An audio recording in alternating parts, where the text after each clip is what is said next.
മിശിഹായിൽ ഏറ്റവും സ്നേഹമുള്ളവരെ, ശുദ്ധീകരണ സ്ഥലത്തിലെ സഹനാത്മാക്കൾ എന്ന ഈ വചന ധ്യാന സമയത്തേക്ക് ഞങ്ങളെല്ലാവരെയും സ്നേഹപൂർവ്വം സ്വാഗതം ചെയ്യുകയാണ്. ഈ മൂന്നാമത്തെ ദിവസം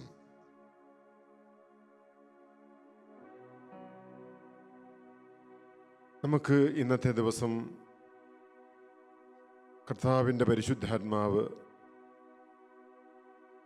നമ്മെ നയിക്കാനും ഈ ആത്മാവിൻ്റെ പ്രചോദനത്താൽ നമ്മളെ ഓരോരുത്തരെയും വലിയ ബോധ്യങ്ങളിലേക്ക്, ആഴമായ ചിന്തകളിലേക്ക്, ആഴമായ ദൈവിക ധ്യാനത്തിലേക്ക് നമ്മെ നയിക്കാൻ പരിശുദ്ധാത്മാവ് നമ്മെ സഹായിക്കട്ടെ. പരിശുദ്ധാത്മാവ് ധ്യാനത്തിൻ്റെ, കോണ്ടംപ്ലേഷൻ്റെ ആത്മാവാണ്. പരിശുദ്ധാത്മാവ് ആഴമായ ശാന്തതയിലേക്ക് നയിക്കുമ്പോഴാണ് നമുക്ക് ആഴമായ കാര്യങ്ങൾ പഠിക്കാൻ, ധ്യാനിക്കാൻ, ചിന്തിക്കാൻ, അവയെ ഗ്രഹിക്കാനൊക്കെ സാധിക്കുന്നത്. വലിയ വിദ്യാഭ്യാസം കിട്ടിയതുകൊണ്ട് ആർക്കും അത് സാധിക്കുന്നില്ല. വിദ്യാരഹിതരായവർക്ക് കൂടെ ഈ ആത്മാവിൻ്റെ ആഴങ്ങളിലേക്കുള്ള ആ ഒരു സ്പർശനം ലഭിച്ചാൽ അവർക്കൊക്കെയും കിട്ടുന്ന കാര്യമാണ്. നമുക്കതിനു വേണ്ടി ആത്മാവിനോട് പ്രാർത്ഥിക്കാം. വിദ്യാഭ്യാസമുള്ളവരായാലും വിദ്യാരഹിതരായാലും, നമ്മൾ ഏത് ദേശക്കാരായിരുന്നാലും, ആണോ പെണ്ണോ ആയിരുന്നാലും, ആരായിരുന്നാലും ശരി, ദൈവത്തിൻ്റെ ആത്മാവ് നമ്മളിലേക്ക് ഇറങ്ങി വരുമ്പോൾ ഈ ആത്മാവ് നമ്മെ ശാന്തമായ ഇടങ്ങളിലൂടെ നയിച്ച് നമുക്ക് പരിചിന്തിക്കുവാൻ, ധ്യാനിക്കുവാൻ, ആഴങ്ങളിലേക്ക് പോകാൻ നമുക്ക് കൃപ നൽകും. പ്രാർത്ഥിക്കാം. ആത്മാവാം ദൈവമേ വരണേ, എൻ്റെ ഉള്ളിൽ വസിക്കാൻ വരണേ.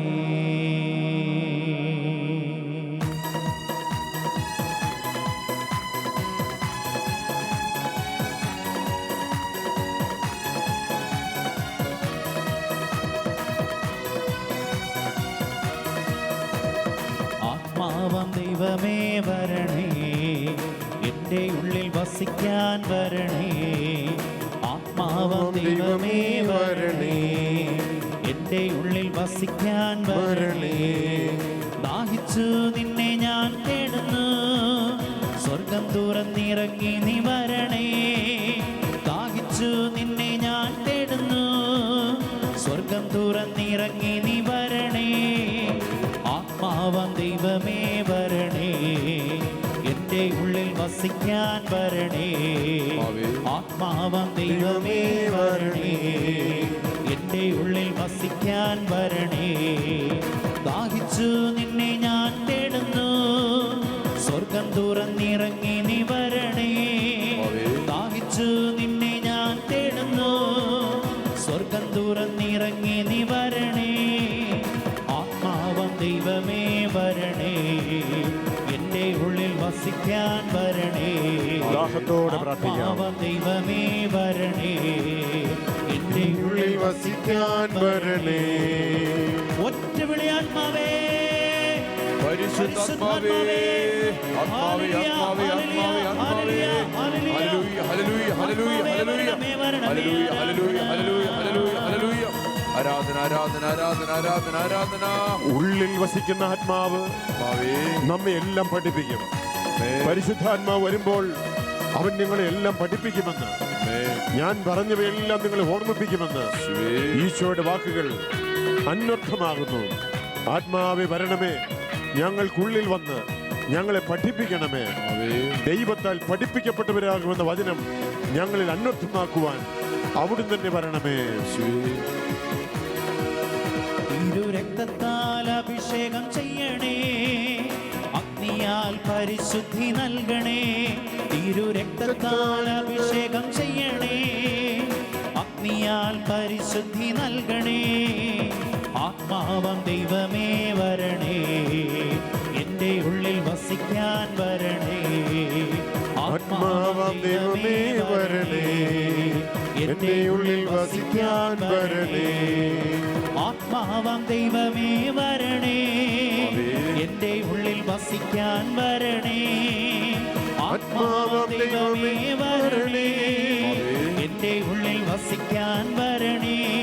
In the power of Jesus Christ, in the power of Jesus Christ, in the power of Jesus Christ, in the power of Jesus Christ, in the power of Jesus Christ, in the power of Jesus Christ, in the power of Jesus Christ, in the power of Jesus Christ, in the power of Jesus Christ, in the power of Jesus Christ, in the power of Jesus Christ, in the power of Jesus Christ.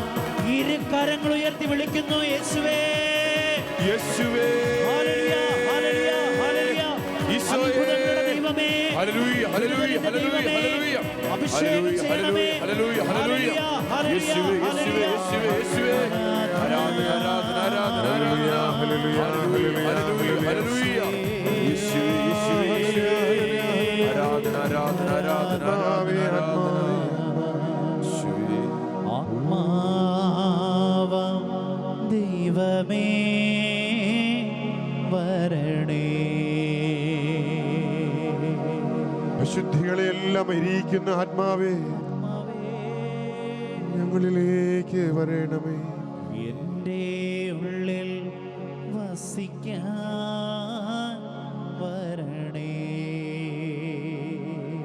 പാപത്തിന്റെ അടിവേരുകളെ തകർത്തെറിയുന്ന പരിശുദ്ധാത്മാവേ, പാപത്താൽ ഞാൻ തകർന്നിടുമ്പോ രക്ഷിക്കാൻ നിൻ കരം നീട്ടണേ. ആത്മാവാം ദൈവമേ വരണേ, എൻ്റെ ഉള്ളിൽ വസിക്കാൻ വരണേ.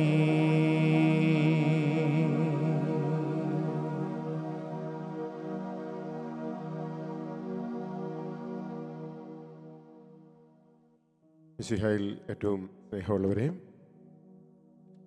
നമ്മുടെ ശുദ്ധീകരണ സ്ഥലത്തെ സഹനാത്മാക്കൾ എന്ന ഈ കൺവെൻഷൻ രണ്ടാം ദിവസത്തിലാണ് നമ്മൾ എത്തിയിരിക്കുന്നത്. നമ്മൾ ഇന്നലെ കണ്ടതിൻ്റെ തുടർച്ചയായ കാര്യങ്ങളിലേക്ക് നമുക്ക് പ്രവേശിക്കാം. നമ്മൾ ഇന്നലെ കാണാൻ ശ്രമിച്ചത് ശുദ്ധീകരണ സ്ഥലമെന്ന ഒരു അനുഭവം അത് യാഥാർത്ഥ്യമാണോ, യഥാർത്ഥമാണോ, സഭയുടെ പഠനങ്ങളിൽ എങ്ങനെ, കത്തോലിക്ക സഭയുടെ മതബോധന ഗ്രന്ഥം പറയുന്ന കാര്യങ്ങൾ ശുദ്ധീകരണ സ്ഥലത്തെക്കുറിച്ചും സ്വർഗത്തെക്കുറിച്ചും നരകത്തെക്കുറിച്ചും പറയുന്ന കാര്യങ്ങളൊക്കെ നമ്മൾ വായിച്ചു കേട്ടു. ബെനഡിക്റ്റ് 16 പാപ്പായുടെ വാക്കുകൾ നമ്മൾ ഇന്നലെ ധ്യാനിച്ചു. അങ്ങനെ ശുദ്ധീകരണ സ്ഥലമെന്ന ഒരു ആഴമായ അവബോധം ഇന്ന് നമ്മുടെ തലമുറയ്ക്ക് പകർന്നു കൊടുക്കുന്നതിൽ നമ്മുടെ തലമുറ പരാജയപ്പെട്ടു പോയതിനെക്കുറിച്ചുള്ള സൂചനകളും പാപ്പ പറഞ്ഞതും നമ്മൾ ഇന്നലെ അല്പമായിട്ടൊക്കെ ധ്യാനിക്കുകയുണ്ടായി. നമ്മൾ ആഴമായ ബോധ്യങ്ങളിലേക്ക് വരുന്ന ദിവസങ്ങളിൽ പല കാര്യങ്ങളിലേക്ക് നമ്മൾ പ്രവേശിക്കും. ഇന്ന് നമ്മൾ പ്രത്യേകമായിട്ട് നമുക്കൊന്ന് ഇറങ്ങേണ്ട, അല്ലെങ്കിൽ നമ്മുടെ ആത്മീയമായി നമ്മളൊന്ന് ഇറങ്ങാൻ ശ്രമിക്കുന്ന മേഖല ഈ ശുദ്ധീകരണ സ്ഥലത്തിന് കാരണമാകുന്ന ഒരു യാഥാർത്ഥ്യത്തെക്കുറിച്ചാണ്. പല ധ്യാനങ്ങളിലും കൺവെൻഷനിലും ഒക്കെ നമ്മൾ പലപ്പോഴും അത് കേട്ടിട്ടുള്ള കാര്യങ്ങളൊക്കെയാണ്. പാപത്തെക്കുറിച്ചൊക്കെ ഒത്തിരി കേട്ടിട്ടുണ്ട്. പാപത്തെക്കുറിച്ചുള്ള ക്ലാസ്സില്ലാത്ത ധ്യാനങ്ങളില്ല, കൺവെൻഷനുകളില്ല. എല്ലാ ധ്യാനങ്ങളിലും കൺവെൻഷനുകളിലുമൊക്കെ അത് ഞാൻ നടത്തിയാലും വേറെ ആര് നടത്തിയാലും നമ്മൾ പാപത്തെക്കുറിച്ച് കുറേ ക്ലാസ്സുകളുണ്ട്. പാപം, അനുതാപം, അതിനെക്കുറിച്ചൊക്കെയുണ്ട്. അതുകൊണ്ട് അതിനെക്കുറിച്ചൊക്കെ ബൈബിളിൽ പറയുന്ന കാര്യങ്ങളൊക്കെ നിങ്ങൾക്ക് ഏകദേശം എല്ലാം തന്നെ അറിയാവുന്നതാണ്. അതുകൊണ്ട് നമ്മൾ പലരും ധാരാളം ധ്യാനങ്ങളൊക്കെ കൂടിയിട്ടുള്ളവരാണ്. അവിടെ ധ്യാനങ്ങളിൽ കേട്ടിട്ടുള്ള ആ പാപത്തെക്കുറിച്ചുള്ള വചനങ്ങളെല്ലാം കൂടെ വീണ്ടും ഞാൻ ഇപ്പോൾ പറഞ്ഞുകൊണ്ട് അത് ആവർത്തിച്ചെന്ന് കരുതി തെറ്റൊന്നുമില്ല. പക്ഷെ നമ്മൾ ഈ സമയം നമ്മൾ അതിൻ്റെ അല്പം കൂടെ ആ വചനത്തിൻ്റെ വെളിച്ചത്തിൽ ഉള്ള ചില കാര്യങ്ങളിലേക്ക് നമ്മളൊന്ന് പ്രവേശിക്കാനായിട്ട് ശ്രമിക്കുക. അതായത് ശുദ്ധീകരണ സ്ഥലം എന്ന ഒരു യാഥാർത്ഥ്യം ഉണ്ട്. അതിന് കാരണമാകുന്നത് പാപവും പാപത്തിൻ്റെ ശിക്ഷയുമാണ്. പാപവും പാപത്തിൻ്റെ ശിക്ഷയും, സിൻ ആൻഡ് ഇറ്റ്സ് പണിഷ്മെന്റ്സ്, ശിക്ഷകളാണ്. ഇത് കേൾക്കുമ്പോൾ ചിലപ്പം പലർക്കും സംശയിച്ചേക്കാം. അപ്പം ശിക്ഷ എന്ന് പറഞ്ഞാൽ, പണിഷ്മെൻ്റ് എന്നൊക്കെ പറയുമ്പോൾ നമ്മൾ പലരും ചിന്തിക്കുന്നത് അപ്പം പാപം ചെയ്യുന്നു, പാപത്തിന് ദൈവം നല്ല ശിക്ഷ, അടി, തൊഴി, കുത്ത്, മർദ്ദനങ്ങൾ, രോഗങ്ങൾ, പീഡകൾ, ദൈവം ഇങ്ങനെ ഇതെല്ലാം കൊടുത്ത് മനുഷ്യനെ അങ്ങനെ ദുരിതത്തിലേക്ക് വിടുന്ന ഒരു ദൈവം, മനുഷ്യൻ പോലും ചെയ്യാത്ത ചില ക്രൂരതകൾ ദൈവം ചെയ്യുന്നു എന്നൊക്കെ നമ്മൾ ചിന്തിച്ചു പോയേക്കാം. അങ്ങനെ തന്നെ ചിന്തിച്ച് ചിലർ ദൈവത്തിലുള്ള വിശ്വാസവും ദൈവത്തിലുള്ള ആശ്രയത്വം ഒക്കെ കളഞ്ഞവരുണ്ട്. എൻ്റെ മുമ്പിൽ ഒരു വ്യക്തി ഒരിക്കൽ വന്നത് അങ്ങനെയാണ്. ദൈവമാണ് ഇങ്ങനെ ഒരു പാപം ചെയ്തു, മനുഷ്യൻ തെറ്റ് ചെയ്തു എന്ന് പറഞ്ഞ് മനുഷ്യന് ഇത്രത്തോളം ദുരിതത്തിലാക്കിയത്. കാരണം ഒരു ധ്യാനത്തിൽ ചെന്നപ്പോൾ പറഞ്ഞു, നീ ചെയ്ത പാപത്തിൻ്റെ ഫലമാണ് നീ ഇന്ന് അനുഭവിക്കുന്ന എല്ലാ സഹനവും. അവന് ക്യാൻസർ വന്ന് ആശുപത്രി ധ്യാനിക്കാൻ ചെന്നതാണ്. കൗൺസിലർ പറഞ്ഞു, നിന്റെ ഈ പ്രശ്നത്തിന് കാരണം നീ ചെയ്ത പാപമാണ്. ഉടനെ ഈ വ്യക്തി, അതുവരെ പ്രാർത്ഥനയൊക്കെ ഉണ്ടായിരുന്ന വ്യക്തിയാണ്, അതോടെ പ്രാർത്ഥനയൊക്കെ നിർത്തി, ദൈവത്തിലുള്ള വിശ്വാസവും പോയി. കാരണം ഇത് ദൈവം ഇങ്ങനെയൊക്കെ മനുഷ്യനെ ഇട്ട് പീഡിപ്പിക്കുന്നവനാണെങ്കിൽ പിന്നെ അങ്ങനെ ഒരു ദൈവം വേണ്ട എന്നൊരു ചിന്തയിലേക്ക് മനുഷ്യൻ എത്തി. അങ്ങനെ പോലും മനുഷ്യൻ ചെന്നേക്കാം.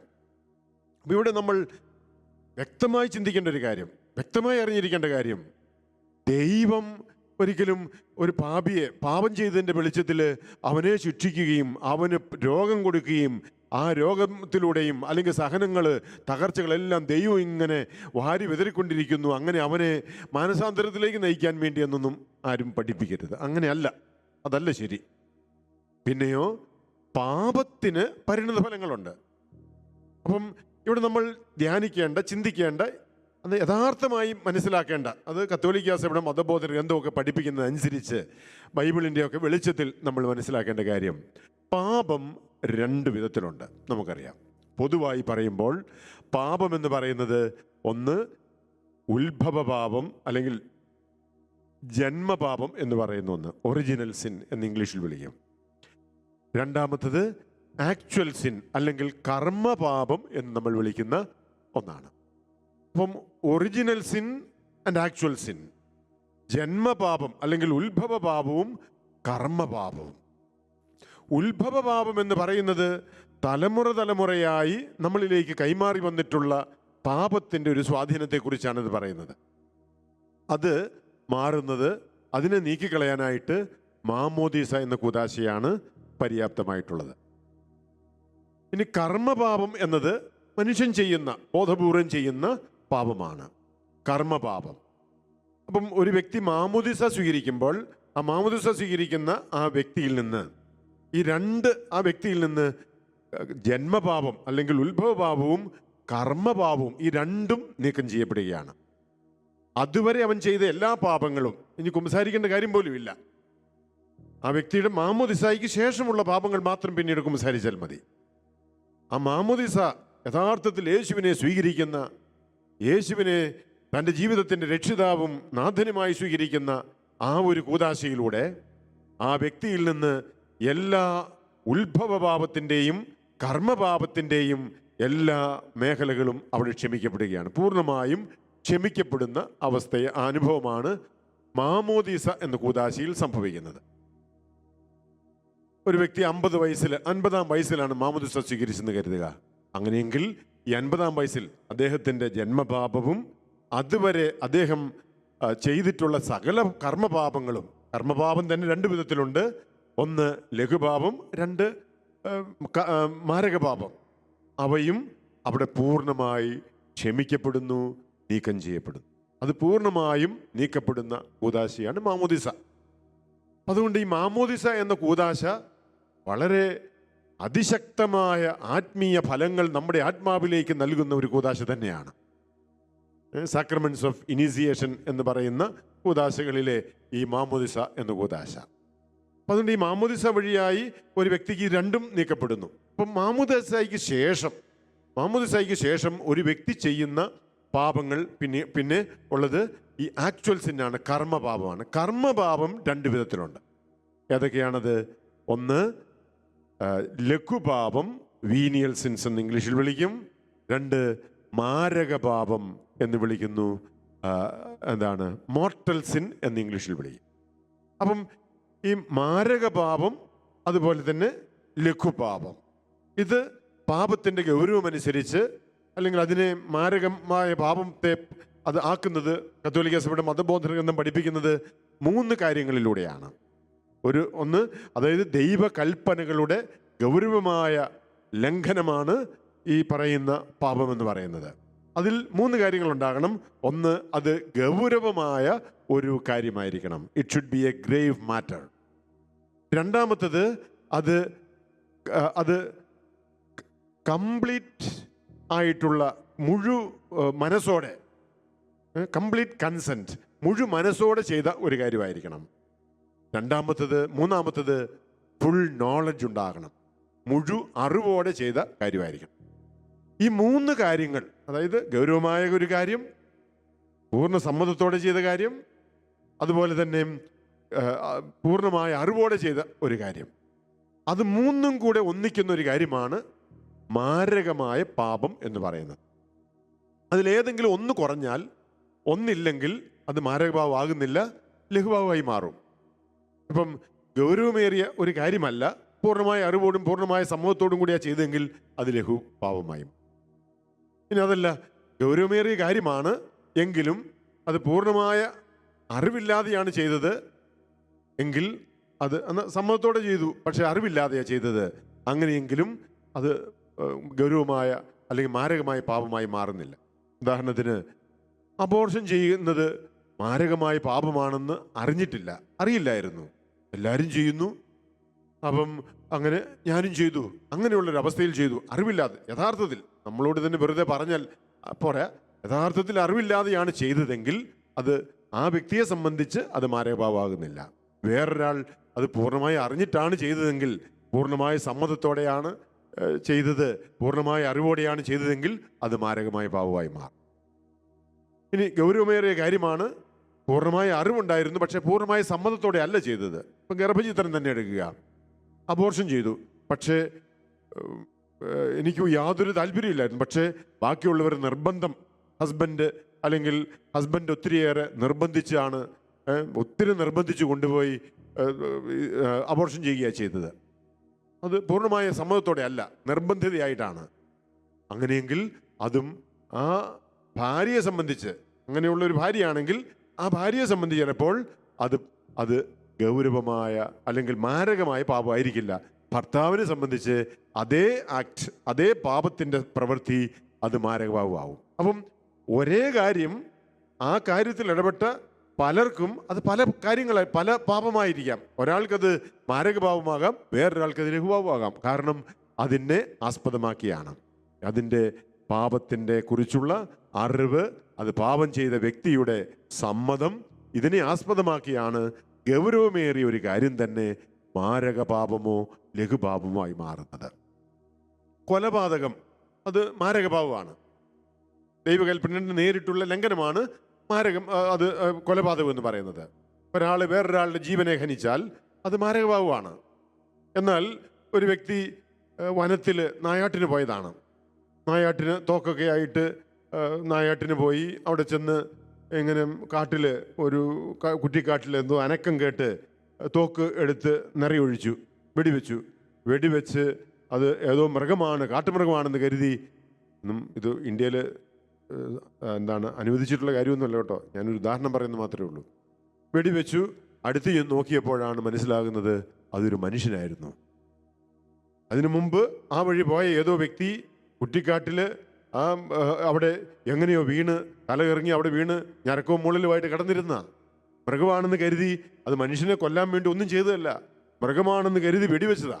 പക്ഷേ അത് മനുഷ്യനായിരുന്നു, ആള് മരിച്ചും പോയി. അപ്പൊ കൊലപാതകമല്ലേ? അതെ. ഒരാളുടെ ജീവനെ കൊന്നില്ലേ? ശരിയാണ്. ഗൗരവമേറിയ കാര്യമാണെങ്കിലും പൂർണ്ണമായ അറിവോടെയോ പൂർണ്ണമായ സമ്മതത്തോടെയോ അല്ല ചെയ്തത്. അപ്പം ചെയ്യുന്ന ഒരു പ്രവൃത്തി അത് ഗൗരവമേറിയ കാര്യമാണെങ്കിൽ തന്നെയും അത് മാരകഭാവമാണോ എന്നറിയുന്നത് അത് പൂർണ്ണമായ സമ്മതത്തോടും പൂർണ്ണമായ അറിവോടും കൂടെ ചെയ്യുമ്പോഴാണ്. അപ്പം ഇങ്ങനെ ചെയ്യുന്ന ഒരു പ്രവൃത്തിയാണ് മാരകപാപം എന്ന് സഭ കൃത്യമായി പഠിപ്പിക്കുന്നുണ്ട്. മാരകപാപത്തെക്കുറിച്ച് CCC catechism of the Catholic ചർച്ചിൻ്റെ 1854 മുതൽ 1864 വരെയുള്ള ഭാഗങ്ങളിലാണ് പ്രത്യേകമായിട്ട് ഈ പാപങ്ങളെക്കുറിച്ചൊക്കെ പ്രത്യേകമായിട്ട് പറയുന്നത്. അപ്പം 1860 പറയുന്ന ഇങ്ങനെയാണ്: unintentional ignorance can diminish or even remove the imputability of a grave offence. അപ്പം ആ മാരകമായ ഒരു പ്രവൃത്തിയുടെ അല്ലെങ്കിൽ ഗൗരവമേറിയ ഒരു ലംഘനത്തിൻ്റെ ആ ഒരു ഗൗരവത്തെ നീക്കിക്കളയുന്നതാണ് അൺഇൻറ്റൻഷണൽ ഇഗ്നറൻസ് എന്ന് പറയും. അപ്പം അറിയാതെ ചെയ്ത ഒരു കാര്യം, അറിവില്ലാതെ ചെയ്ത, അല്ലെങ്കിൽ അങ്ങനെ ഒരു ചെയ്യണമെന്ന നിയോഗത്തോടെ അല്ല, ആ ഒരു ഉദ്ദേശത്തോടെ അല്ല ചെയ്തതെങ്കിൽ തീർച്ചയായും അങ്ങനെയുള്ള തെറ്റുകൾ മാരകമായ പാപം ആ വ്യക്തിക്കാകുന്നില്ല എന്ന് മാത്രം. അതുകൊണ്ട് ഈ പാപത്തിൻ്റെ മാരകമായ പാപവും ലഘുവായ പാപവും, ഈ രണ്ട് പാപങ്ങളും ഒരു വ്യക്തി ചെയ്യുമ്പോൾ, ഏത് പാപം ചെയ്യുമ്പോഴും ഒരു വ്യക്തിയുടെ ആത്മാവിൽ അതുണ്ടാക്കുന്ന ഫലങ്ങളെക്കുറിച്ച് നമ്മൾ വ്യക്തമായി മനസ്സിലാക്കണം. അപ്പോഴാണ്, അത് മനസ്സിലാക്കാതെ പോയാൽ നമുക്ക് ഈ ശുദ്ധീകരണ സ്ഥലത്തെക്കുറിച്ചോ സ്വർഗത്തെക്കുറിച്ചോ നരകത്തെക്കുറിച്ചോ ഒക്കെയുള്ള അണ്ടർസ്റ്റാൻഡിങ്, അതിനെക്കുറിച്ച് മനസ്സിലാക്കുന്നത് നമുക്ക് പൂർണ്ണത പ്രാപിക്കാൻ പറ്റാത്തത് കൊണ്ടാണ് നമ്മൾ ഇതിനെക്കുറിച്ച് ധ്യാനിക്കാനായിട്ട് ചിന്തിക്കുന്നത്. ഇതിലേറ്റവും പ്രധാനപ്പെട്ട കാര്യത്തെക്കുറിച്ച് 1855 നമ്മൾ വായിക്കുന്നുണ്ട്. 1855 നമ്മൾ വായിക്കുന്ന ഇങ്ങനെയാണ്: mortal sin destroys charity in the heart of a man by grave violation of God's law. ദൈവത്തിൻ്റെ നിയമത്തിൻ്റെ ഗൗരവമായ ലംഘനം വഴി ഒരു വ്യക്തിയുടെ ആത്മാവിൽ, അത് ചെയ്യുന്ന വ്യക്തിയുടെ ആത്മാവിൽ മാരകമായ പാപം എന്തു ചെയ്യുന്നു? ചാരിറ്റിയെ, ഉപവിയെ നശിപ്പിച്ചു കളയുന്നു എന്നുള്ളതാണ്. അപ്പം ദൈവകൽപ്പനകളുടെ ലംഘനത്തിലൂടെ ഒരു വ്യക്തിയുടെ ആത്മാവിൽ സംഭവിക്കുന്ന കാര്യം, അതാണ് ഏറ്റവും പ്രധാനം.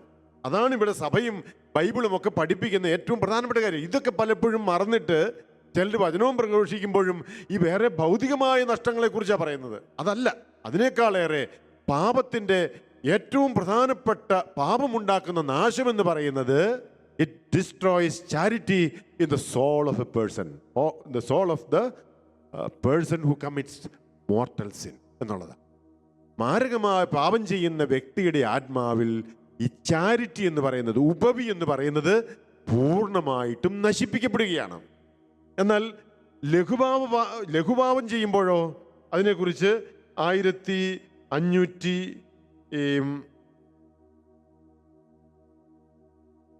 അതിൽ തന്നെ പറയുന്നു, വീനിയൽ സിൻ, അതേ പാരഗ്രാഫിൽ തന്നെ പറയുന്നുണ്ട്, venial sin allows charity to subsist even though it offends and wounds it. ആ ഉപവിയെ മുറിപ്പെടുത്തുകയും അതുപോലെ തന്നെ അതിനെ ഒഫൻഡ് ചെയ്യുകയും ചെയ്യുന്നുണ്ടെങ്കിലും ഈ ലഘുപാപം എന്ന് പറയുന്നത് ആ ചാരിറ്റി അല്ലെങ്കിൽ ഉപവിയെ നിലനിൽക്കാൻ സഹായിക്കുന്നു എന്നുള്ളതാണ്, നിലനിൽക്കാൻ ഇടയാക്കുന്നു എന്നാണ്. അത് പൂർണ്ണമായിട്ടും നശിപ്പിക്കുന്നില്ല. പക്ഷെ അതേസമയം ഓർക്കണം, ലഘുപാപത്തിൽ തുടർച്ചയായിട്ടൊരു വ്യക്തി നിലനിന്നാൽ മാരകമായ പാപത്തിൻ്റെ അവസ്ഥ ഒരു വ്യക്തിയുടെ ആത്മാവിൽ ഉണ്ടാകുമെന്നതും നമ്മൾ ഓർത്തിരിക്കുക. അപ്പോൾ ഇവിടെ സഭ പഠിപ്പിക്കുന്ന അല്ലെങ്കിൽ കാറ്റക്കിസം പഠിപ്പിക്കുന്ന കാര്യത്തിൻ്റെ വ്യക്തത നിങ്ങൾക്ക് ലഭിച്ചു എന്ന് ഞാൻ വിശ്വസിക്കുകയാണ്. അതായത് ഏതൊരു മാരകപാപവും ആത്യന്തികമായി നമ്മുടെ ആത്മാവിൽ ചാരിറ്റിയെ, ഉപവിയെ നശിപ്പിച്ചു കളയുന്നു എന്നുള്ളതാണ് ഇവിടുത്തെ ഏറ്റവും വലിയ ഫലം എന്ന് പറയുന്നത്. അപ്പം ഈ സ്നേഹം നശിപ്പിക്കുന്നതുകൊണ്ട് എന്ത് പറ്റുന്നു? സഹചരോട്, ദൈവത്തോട്, എന്നോട് തന്നെ മറ്റെല്ലാറ്റിനോടുമുള്ള ആ സ്നേഹം അവിടെ പൂർണ്ണമായി നശിപ്പിക്കപ്പെടുകയാണ്. പിന്നീട് സ്നേഹമുള്ളതായിട്ട് അഭിനയിച്ച് കാണിച്ചാലും അത് അഭിനയം മാത്രമേ ആകുന്നുള്ളൂ. മാരകമായ ഏതൊരു പാപവും ഒരു വ്യക്തിയുടെ ആത്മാവിനെ വികൃതമാക്കുന്നു.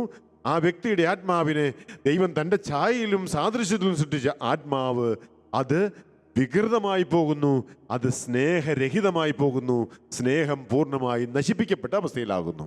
എന്നാൽ ലഘുഭാവമാകട്ടെ അത് അല്പാൽപം അതിനെ കുറയ്ക്കുന്നു, അതിനെ മുറിപ്പെടുത്തുന്നു, ചാരിറ്റിയെ ഉപവിയെ നശിപ്പിക്കുന്നു, സ്നേഹത്തെ അതിനെ പൂർണ്ണമായിട്ട് നശിപ്പിക്കുന്നില്ല, അതിനെ ഒഫൻഡ് ചെയ്യുന്നു, അതിനെ മുറിപ്പെടുത്തുന്നു എന്ന് മാത്രമേ ഉള്ളൂ. പക്ഷെ അതും തുടർന്നു പോകുന്നത് ആത്മാവിന് നല്ലതല്ല എന്നുള്ളത് നമ്മൾ തിരിച്ചറിയേണ്ട ഒരു കാര്യമാണ്. അപ്പോൾ ഈ പാപം രണ്ട് വിധത്തിൽ, ഈ വിധത്തിൽ നമ്മുടെ ആത്മാവിനെ സ്വാധീനിക്കുന്നുണ്ട്. ഇനി ഇവിടെ നമ്മൾ അറിയേണ്ട മറ്റൊരു കാര്യം, പാപത്തിന് ശിക്ഷയും ഉണ്ട് എന്നുള്ളതാണ്. പാപത്തിന് ശിക്ഷയുമുണ്ട്. അപ്പോൾ പാപത്തിൻ്റെ ശിക്ഷയെക്കുറിച്ച് നമ്മൾ കാണുന്നത് 1472 കാറ്റഗിസം ഓഫ് ദ കാത്തലിക് ചർച്ചിൽ, കത്തോലിക്ക സഭ മതബോധ ഗ്രന്ഥത്തിൻ്റെ 1472 73 ഒക്കെ അതിനെക്കുറിച്ച് പറയുന്നുണ്ട്. അത് നമുക്ക് മലയാളത്തിൽ ഒന്ന് കേൾക്കാം. 1471 72 കാര്യങ്ങൾ ഇവിടെ പറയുന്നത് ഇങ്ങനെയാണ്. പാപത്തിൻ്റെ ഈ ശിക്ഷ അത് നമ്മൾ ഓർക്കണം. ഇത് പറയുമ്പോഴും എല്ലാവരും ഓർത്തിരിക്കണം, പാപത്തിൻ്റെ ശിക്ഷ എന്നൊക്കെ പറയുന്നത് ദൈവം ഒരാളെ ശിക്ഷിക്കുന്നതോ ഒരാളെ അടിച്ചേൽപ്പിക്കുന്നതോ ഒന്നുമല്ല ഈ ശിക്ഷ എന്ന് പറയുമ്പോൾ ഓർക്കേണ്ടത്. അതും ഈ ശിക്ഷ എന്ന് പറയുന്നത് വാസ്തവത്തിൽ ഈ പാപത്തിൻ്റെ ഫലങ്ങളിൽ നമ്മളെ തന്നെ മോചിപ്പിക്കാനുള്ള ഒരു ദൈവിക സംവിധാനമാണ്. ഓർക്കുക, 1472 സഭയുടെ ഈ പ്രബോധനവും പ്രയോഗവും മനസ്സിലാക്കുന്നതിന് പാപത്തിന് 2 പരിണത ഫലങ്ങളുണ്ടെന്ന് ഗ്രഹിക്കുക അത്യാവശ്യമാണ്. മാരക പാപം ദൈവവുമായിട്ടുള്ള നമ്മുടെ ഐക്യത്തെ ഇല്ലായ്മ ചെയ്യുന്നു. അതുകൊണ്ട് നമ്മെ അത് നിത്യ ജീവന് യോഗ്യത ഇല്ലാത്തവരാക്കി മാറ്റുന്നു. ഈ കുറവിനെ പാപത്തിൻ്റെ നിത്യശിക്ഷ, ഇറ്റേണൽ പണിഷ്മെന്റ് എന്നാണ് വിളിക്കുന്നത്. അപ്പോൾ നോക്കുക, ഇതാണ് നിത്യശിക്ഷ, ഒന്നാമത്തെ ശിക്ഷ. അപ്പോൾ മാരകമായ പാപത്തിൻ്റെ ശിക്ഷ, അതിൻ്റെ പരിണിത ഫലമാണ് നിത്യശിക്ഷ എന്ന് പറയുന്നത്. അതിന് നിത്യനാശം എന്നോ നിത്യശിക്ഷ എന്നോ നരകം എന്നോ ഒക്കെ വിളിക്കാം. ഇതെല്ലാം ഒന്ന് തന്നെയാണ് ഉദ്ദേശിക്കുന്നത്. അങ്ങനെയാണ് ഈ ഭൂമിയിൽ ജീവിക്കുന്ന കാലത്ത് ഈ മാരകമായ പാപം ചെയ്ത് അതിനെക്കുറിച്ച് അനുദപിക്കാതെ അത് കുമ്പസാരത്തിൽ ഏറ്റുപറഞ്ഞ് പാപമോചനം സ്വീകരിക്കാതെ പോകുന്ന ഒരു വ്യക്തി, ആ പാപത്തെ ഉപേക്ഷിച്ച് ജീവിതത്തെ മാനസാന്തരപ്പെടുത്തി ജീവിതത്തിൽ മാറ്റം വരുത്താത്ത ഒരു വ്യക്തിയാണെങ്കിൽ ആ വ്യക്തിക്ക് തീർച്ചയായും നരകം തന്നെയാണ് കാത്തിരിക്കുന്നത്. അതിനാരും ദയ കാണിക്കാൻ വേണ്ടിയോ കരുണ കാണിക്കാൻ വേണ്ടി അതൊന്നും ഇല്ല എന്ന് പറഞ്ഞിട്ട് കാര്യമില്ല. പ്രകടമായിട്ട് കൃത്യമായിട്ടാണ് സഭ പഠിപ്പിക്കുന്നത്, വചനം പഠിപ്പിക്കുന്നത്. അതുകൊണ്ട് മാരകമായ പാപം ചെയ്ത ഒരു വ്യക്തി അനുതാപമില്ലാതെ അത് ഏറ്റുപറയാതെ, ആ ദൈവത്തിന് മുമ്പിൽ ഏറ്റുപറയാതെ, ആ പാപത്തെ നീക്കിക്കളയാതെ ഇരുന്നാൽ ആ വ്യക്തി ദൈവവുമായിട്ടുള്ള ഐക്യം ആ വ്യക്തിയിൽ നിന്ന് ഇല്ലായ്മ ചെയ്യപ്പെടുന്നു. അങ്ങനെ ആ നിത്യജീവന് യോഗ്യത ഇല്ലാതായി മാറുന്നു. ഈ അനുഭവത്തെ പറയുന്ന പേരാണ് നരകം. ആ അവസ്ഥയിൽ മരിച്ചാൽ നരകത്തിലേക്ക് പ്രവേശിക്കുന്നു. അപ്പൊ അങ്ങനെയെങ്കിൽ ഈ നിത്യനാശത്തിന് അർഹത നേടിയെടുത്ത മാരകമായ പാപം ചെയ്ത ഒരു വ്യക്തിക്ക് അതിൽ നിന്ന് രക്ഷപ്പെടാനുള്ള വഴി എന്താ? പാപം മോചനം നേടുക എന്നുള്ളതാണ്. അനുദപിക്കുക, പാപങ്ങൾ ഏറ്റുപറയുക, പാപമോചനം നേടിയെടുക്കുക, പാപത്തിന് പരിഹാരം ചെയ്യുക. ഇതിലൂടെ ആ വ്യക്തിക്ക് പൂർണ്ണമായും പാപമോചനം കിട്ടുന്നുവെന്ന് മാത്രമല്ല, ആ വ്യക്തിയുടെ അതിൻ്റെ ഫലമായിട്ടുള്ള കാലിക ശിക്ഷ കൂടെ നീക്കിക്കളയാനായിട്ട് സാധിക്കും.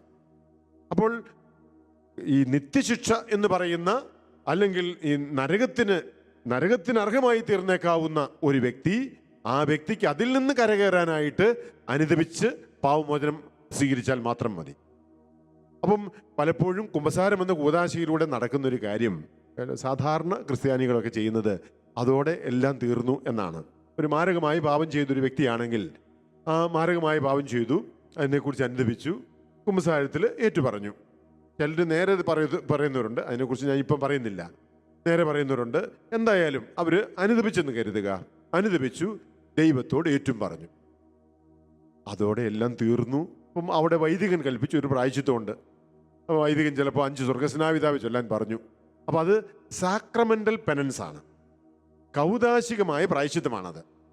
അപ്പോൾ ഈ കൗദാശികമായ പ്രായശ്ചിത്തം ചെയ്തു, ഇനി പാപം ചെയ്യില്ല എന്ന് പ്രതിജ്ഞ എടുത്തുകൊണ്ട് ആൾ പോയി. അതോടെ എല്ലാം തീർന്നു എന്ന് പലരും കരുതാറുണ്ട്. അതോടെ ഒരു കാര്യം തീർന്നു, ശരിയാണ്, നിത്യശിക്ഷ റദ്ദാക്കപ്പെട്ടു. ഇനി നരകത്തിന് നീ പോവുകയല്ല. ചിലരുണ്ട്, ചില മാരകമായി പാപം ചെയ്തിട്ട് ചിലപ്പോൾ പ്രായമൊക്കെ ആയി, പിന്നെ മരണാസന്നനൊക്കെ ആയി കിടക്കുമ്പോഴേക്ക് ചില കുറ്റബോധമൊക്കെ ഇവരെ സ്വാധീനിക്കാറുണ്ട്. കുറേ പ്രായമൊക്കെ ആയി കഴിയുമ്പോഴത്തേക്ക് കഴിഞ്ഞ കാലത്തിലെ പാപങ്ങളൊക്കെ ഇവരെ ഇങ്ങനെ വേട്ടയാടാൻ തുടങ്ങുന്നു. അത് മനസ്സിൻ്റെ അല്ലെങ്കിൽ പിശാചി തന്നെ അതിന് ഉപയോഗിക്കുന്നു എന്നേ ഉള്ളൂ. അത് മനസ്സിലാക്കിക്കണം. ദൈവം ക്ഷമിച്ചാൽ എന്നേക്കുമായി ക്ഷമിച്ചതാണ്.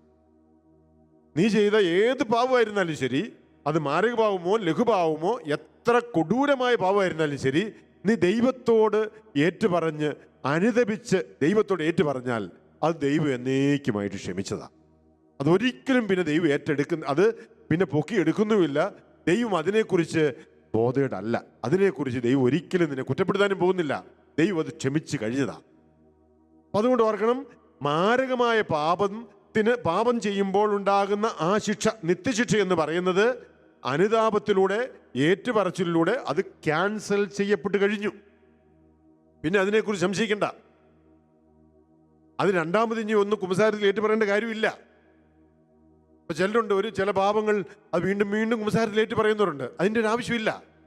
എത്ര വലിയ മാരകപാപമാണെങ്കിലും നീ ശരിയായിട്ട് അതിനെക്കുറിച്ച് അനുദപിച്ചിട്ടുണ്ടെങ്കിൽ, അത് കുമ്പസാരത്തിൽ നീ അനുതാപത്തോടെയാണ് ഏറ്റു പറഞ്ഞതെങ്കിൽ, വൈദികൻ പാപമോചനം തന്നിട്ടുണ്ടെങ്കിൽ ഉറപ്പിച്ചുകൊള്ളുക, അത് പൂർണ്ണമായും കർത്താവ് ക്ഷമിച്ചു കഴിഞ്ഞു.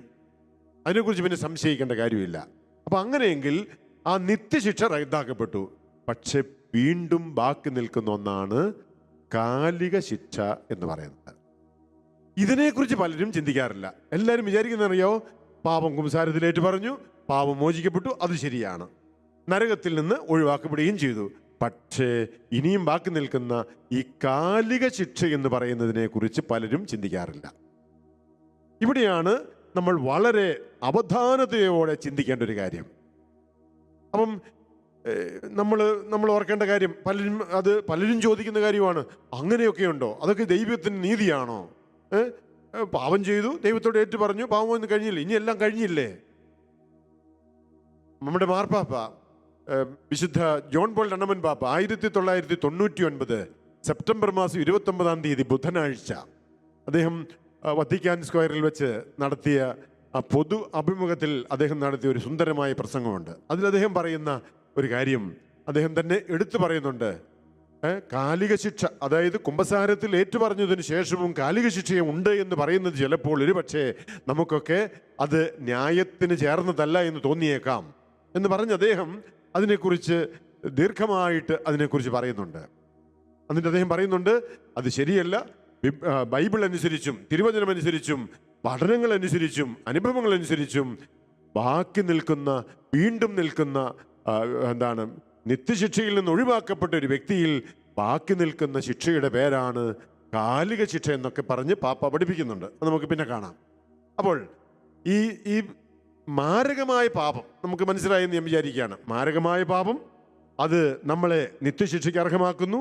അതിൽ നിന്ന് അത് ക്യാൻസൽ ചെയ്യാനായിട്ട് അത് റദ്ദ് ചെയ്യപ്പെടുന്നത് അനുതാപത്തിലൂടെയും ഏറ്റുപറച്ചിലൂടെയുമാണ്, പാപമോചനത്തിലൂടെയാണ് എന്ന് മനസ്സിലായല്ലോ. അപ്പോൾ മാരകപാപം ചെയ്തൊരു വ്യക്തി ഇത്രയൊക്കെ ചെയ്തു, പാപമോചനം നേടിയെടുത്തു. പക്ഷെ വീണ്ടും ബാക്കി നിൽക്കുന്നത് കാലിക ശിക്ഷ, ടെമ്പററി പണിഷ്മെന്റ് എന്ന് പറയുന്നത് നിലനിൽക്കുകയാണ്. ടെമ്പററി പണിഷ്മെന്റ് നിലനിൽക്കുന്ന, കാലിക ശിക്ഷ എന്ന് പറയുന്നത് വീണ്ടും നിൽക്കുന്ന മറ്റൊരു കാര്യമുണ്ട്, ലഘുപാപത്തിന്റെ ഫലവും. അപ്പം മാരകപാപത്തിന്റെ ഫലമായ നിത്യശിക്ഷ അല്ലെങ്കിൽ നരകം, ലഘുപാപത്തിന്റെ ശിക്ഷ എന്ന് പറയുന്നതാകട്ടെ അത് കാലിക ശിക്ഷയുമാണ്. അത് സഭ തന്നെ അതിനെ പഠിപ്പിക്കുന്നുണ്ട്. ഞാൻ വായിച്ച് കേൾപ്പിക്കാം. 1030 1472 പറയുന്നതാണ്.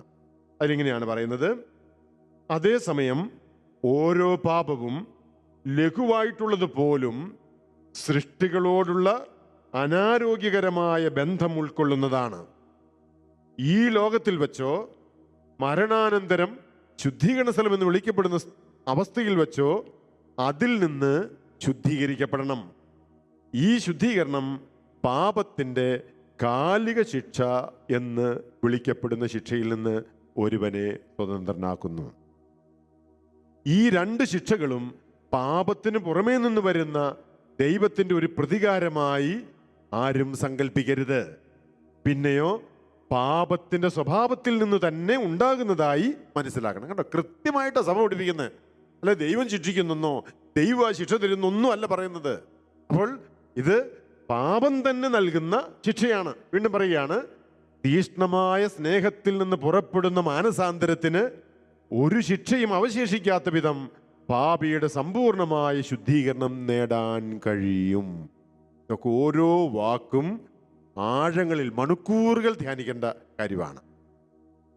അതായത് എന്തെല്ലാം പാപം ചെയ്തെങ്കിലും ഒരു വ്യക്തിയിൽ പാപം, ആ പാപത്തിൻ്റെ എല്ലാ ശിക്ഷകളും നീങ്ങിപ്പോകുന്നത്, അത് കാലിക ശിക്ഷയും നിത്യശിക്ഷയും എല്ലാം നീങ്ങിപ്പോകുന്നത് അവൻ്റെ ഹൃദയം സ്നേഹം കൊണ്ട് നിറയുമ്പോഴാണെന്ന് വചനം പഠിപ്പിക്കുകയാണ്. കാറ്റഗിസവും പഠിപ്പിക്കുകയാണ്. തീഷ്ണമായ സ്നേഹത്തിൽ നിന്ന് പുറപ്പെടുന്ന മാനസാന്തരത്തിന് ഒരു ശിക്ഷയും അവശേഷിക്കാത്ത വിധം പാപിയുടെ സമ്പൂർണമായ ശുദ്ധീകരണം നേടിയെടുക്കാൻ പറ്റും. ഇവിടെയാണ് നമ്മൾ മനസ്സിലാക്കേണ്ടത്, പൂർണ്ണമായി ശുദ്ധീകരിക്കപ്പെടുക എന്ന് പറയുന്ന ആ ഒരു അനുഭവം, അതാണ് സ്വർഗം, ശുദ്ധീകരണ സ്ഥലം എന്നീ രണ്ട് കാര്യങ്ങളെ നിശ്ചയിക്കുന്ന കാര്യങ്ങൾ എന്ന് മനസ്സിലാക്കണം. അതായത് നമ്മൾ ഇന്നലെ കണ്ടല്ലോ, സ്വർഗത്തിൽ പോകുന്നത് ആരാണ്? ദൈവത്തോടുള്ള സൗഹൃദത്തിലും കൃപാവരത്തിലും മരിക്കുന്നവർ, പൂർണ്ണമായി പൂർണ്ണമായി ശുദ്ധീകരിക്കപ്പെട്ടവർ. അവർ മരിച്ചാൽ ഉടനെ തന്നെ നേരെ സ്വർഗത്തിലേക്ക് പോകുന്നു. ദൈവത്തോടൊപ്പം മുഖാമുഖം കണ്ട് ഈ ക്രിസ്തുവിനെ, ദൈവത്തെ മുഖത്തോട് മുഖം കണ്ട് അവരെന്നേക്കുമായി ജീവിക്കുന്നു എന്നാണ് പറഞ്ഞത്. അപ്പം അവിടെ 2-3 കാര്യങ്ങളാണ് പറഞ്ഞത്. നമ്മൾ ഇന്നലെ സൂചിപ്പിച്ചതാണ്. ദൈവത്തോടുള്ള കൃപാവരത്തിലും സൗഹൃദത്തിലും മരിക്കുന്നവർ, those who die in friendship with God and those who die in grace of God. മൂന്നാമത്തെ കാര്യം, പൂർണ്ണമായി ശുദ്ധീകരിക്കപ്പെട്ടവര്. ഈ പൂർണ്ണമായി ശുദ്ധീകരിക്കുക എന്ന് പറഞ്ഞാൽ കാലിക ശിക്ഷയും പൂർണ്ണമായി നീക്കപ്പെടണം. അപ്പോഴേ ഒരു വ്യക്തി പൂർണ്ണമായും ശുദ്ധീകരിക്കപ്പെടുന്നുള്ളൂ. കാലിക ശിക്ഷ എന്ന് പറഞ്ഞാൽ നമ്മൾ പൂർണ്ണമായും ശുദ്ധി ചെയ്യപ്പെടുന്ന കാലാവധിക്ക് പറയുന്ന പേരാണ്. അത് ഈ ഭൂമിയിൽ വെച്ചായാലും ശരി, ശുദ്ധീകരണ സ്ഥലത്തിലായാലും ശരി. ശുദ്ധീകരണ സ്ഥലം എന്ന് പറയുന്നത് ഒരു ശിക്ഷയുടെയും അല്ലെങ്കിൽ വേദനയുടെയും സഹനത്തിൻ്റെയും ഒക്കെ ഒരു സ്ഥലമായിട്ട്, അനുഭവമായിട്ട് പറയുമ്പോൾ പോലും നമ്മൾ ഓർക്കേണ്ട ഒരു കാര്യം, അത് ഒരു ശുദ്ധീകരണത്തിൻ്റെ അവസ്ഥയാണ്. നമ്മുടെ ആത്മാവിനെ പൂർണ്ണതയിലേക്ക് നയിക്കാനായിട്ട് ദൈവം ഉപയോഗിക്കുന്ന കാലഘട്ടമാണ് അല്ലെങ്കിൽ അനുഭവമാണ് ഈ ശുദ്ധീകരണ അവസ്ഥ എന്ന് പറയുന്നത്. അന്തിമ ശുദ്ധീകരണം എന്നാണ്, ഫൈനൽ പ്യൂരിഫിക്കേഷൻ എന്നാണ് ശുദ്ധീകരണ സ്ഥലത്തിന് ഇപ്പോൾ പറയുന്ന പേര്. കാരണം ശുദ്ധീകരണ സ്ഥലം എന്ന് പറയുമ്പോൾ ഒരു സ്ഥലം എന്നൊക്കെ അതിന് ചിലപ്പോൾ തെറ്റിദ്ധരിക്കാം. ശുദ്ധീകരണം സ്ഥലം എന്ന് പറയുന്നതോ അല്ലെങ്കിൽ സ്വർഗം എന്ന് പറയുന്നതോ നരകം എന്ന് പറയുന്നതോ അതൊരു സ്ഥലമല്ല എന്ന് നമ്മൾ മനസ്സിലാക്കണം. അത് കാറ്റഗിസം പഠിപ്പിക്കുന്നു. മാർപ്പാപ്പന്മാരൊക്കെ, ജോൺ പോൾ രണ്ടാമൻ പാപ്പായും ബെനഡിക്റ്റ് പാപ്പായും ഒക്കെ ആവർത്തിച്ച് പറഞ്ഞിട്ടുള്ള കാര്യമാണ് ഹെവൻ, ഹെൽ, പർഗട്ടറി. ഇതൊന്നും it is not a place, it is a condition എന്നാണ് പറയുന്നത്. അതൊരു അവസ്ഥയാണ്. കാരണം ആത്മാവിന് സ്ഥലത്തിൻ്റെ ആവശ്യമില്ല, മറ്റീരിയലിന് മാത്രമാണ്. ഈ ശരീരം, നമ്മുടെ ഈ ശരീരത്തിന് സ്ഥലം ആവശ്യമുണ്ട്. ഇപ്പം ഞാനിപ്പോൾ ഇവിടെ ഈ ഷക്കീന TV-യുടെ സ്റ്റുഡിയോയിൽ ഇരുന്ന് നിങ്ങളോട് സംസാരിക്കുമ്പോൾ എനിക്കിവിടെ ഒരു സ്ഥലം വേണം, നിൽക്കാനായിട്ട് സ്ഥലം വേണം, കാറ്റഗിസത്തിൻ്റെ പുസ്തകം വെക്കാൻ സ്ഥലം വേണം. കാരണം ഇതൊക്കെ മറ്റീരിയലാണ്. പക്ഷെ ആത്മാവെന്ന് പറയുന്നത് ഇമ്മറ്റീരിയലാണ്. അത് ഒരു വസ്തുവല്ല. അതിന് ഈ ശരീരത്തെ പോലെ ഉള്ള നന്നല്ല. അപ്പം അത് ആത്മാവായതുകൊണ്ട് എന്ത് പറ്റുന്നു, അതിന് സ്ഥലത്തിൻ്റെ ആവശ്യമില്ല. അപ്പം അതുകൊണ്ട് ശുദ്ധീകരണ സ്ഥലം എന്ന് പറയുന്നതും സ്വർഗമെന്ന് പറയുന്നതും നരകമെന്ന് പറയുന്നതും ആത്മാക്കൾ വസിക്കുന്ന ആ സ്ഥലം, ആ അനുഭവം, അതൊരു കണ്ടീഷനാണ്, അവസ്ഥയാണ്. അപ്പം അതിന് ആത്മാവ് കടന്നു പോകുന്ന അവസ്ഥയാണ്, ആ അവസ്ഥയിലാണ്. അല്ലാതെ നമ്മളിവിടുത്തെ പോലെ ഒരു 100 ഏക്കർ സ്ഥലം, അങ്ങനെ ശുദ്ധീകരണ സ്ഥലത്തിന് എത്ര ഏക്കർ സ്ഥലം ഉണ്ടെന്ന് ഒരാൾ ഒരിക്കൽ എന്നോട് ചോദിച്ചതാണ്, സംശയം ചോദിച്ചതാണ് കേട്ടോ. അങ്ങനെ കാരണം ഇത്രയും ആത്മാക്കളൊക്കെ ഉണ്ടെങ്കിൽ അവർക്ക് കുറേ ഒത്തിരി ഏക്കർ കണക്കിന് ശുദ്ധീകരണ സ്ഥലത്തിന് സ്ഥലം വേണ്ടേ, സ്വർഗത്തിന് ഒത്തിരി സ്ഥലം വേണ്ടേ എന്നൊക്കെ ചിന്തിക്കും. അങ്ങനെ സ്ഥലം വെച്ച് ഏക്കർ കണക്കിനുള്ള സ്ഥലമൊന്നുമല്ല, അങ്ങനെ അതിൻ്റെ ആവശ്യമില്ല. അതൊരവസ്ഥയാണ്. It is a condition. ദൈവത്തോടു കൂടെ ദൈവം ഉള്ളത്, ദൈവത്തോടു കൂടെയുള്ള അനുഭവത്തിന് പറയുന്ന പേര് സ്വർഗം. ദൈവത്തിൽ നിന്ന് താൽക്കാലികമായി അകന്നിരിക്കുന്ന സ്ഥലത്തിന് അനുഭവത്തിന് പറയുന്ന പേര് ശുദ്ധീകരണ സ്ഥലം. ദൈവത്തിൽ നിന്ന് എന്നേക്കുമായി അകന്നിരിക്കുന്ന സ്ഥലത്തിൻ്റെ അനുഭവത്തിൻ്റെ പേര് നരകം. അപ്പൊ ഇവിടെയൊക്കെയുള്ള ഇത് ഇപ്പോൾ നമ്മൾ പറഞ്ഞു വന്നത്, ഈ ശുദ്ധീകരണ സ്വർഗത്തിൽ അർഹമാക്കുന്ന ഈ 3 കാര്യങ്ങൾ നമ്മൾ പറഞ്ഞല്ലോ.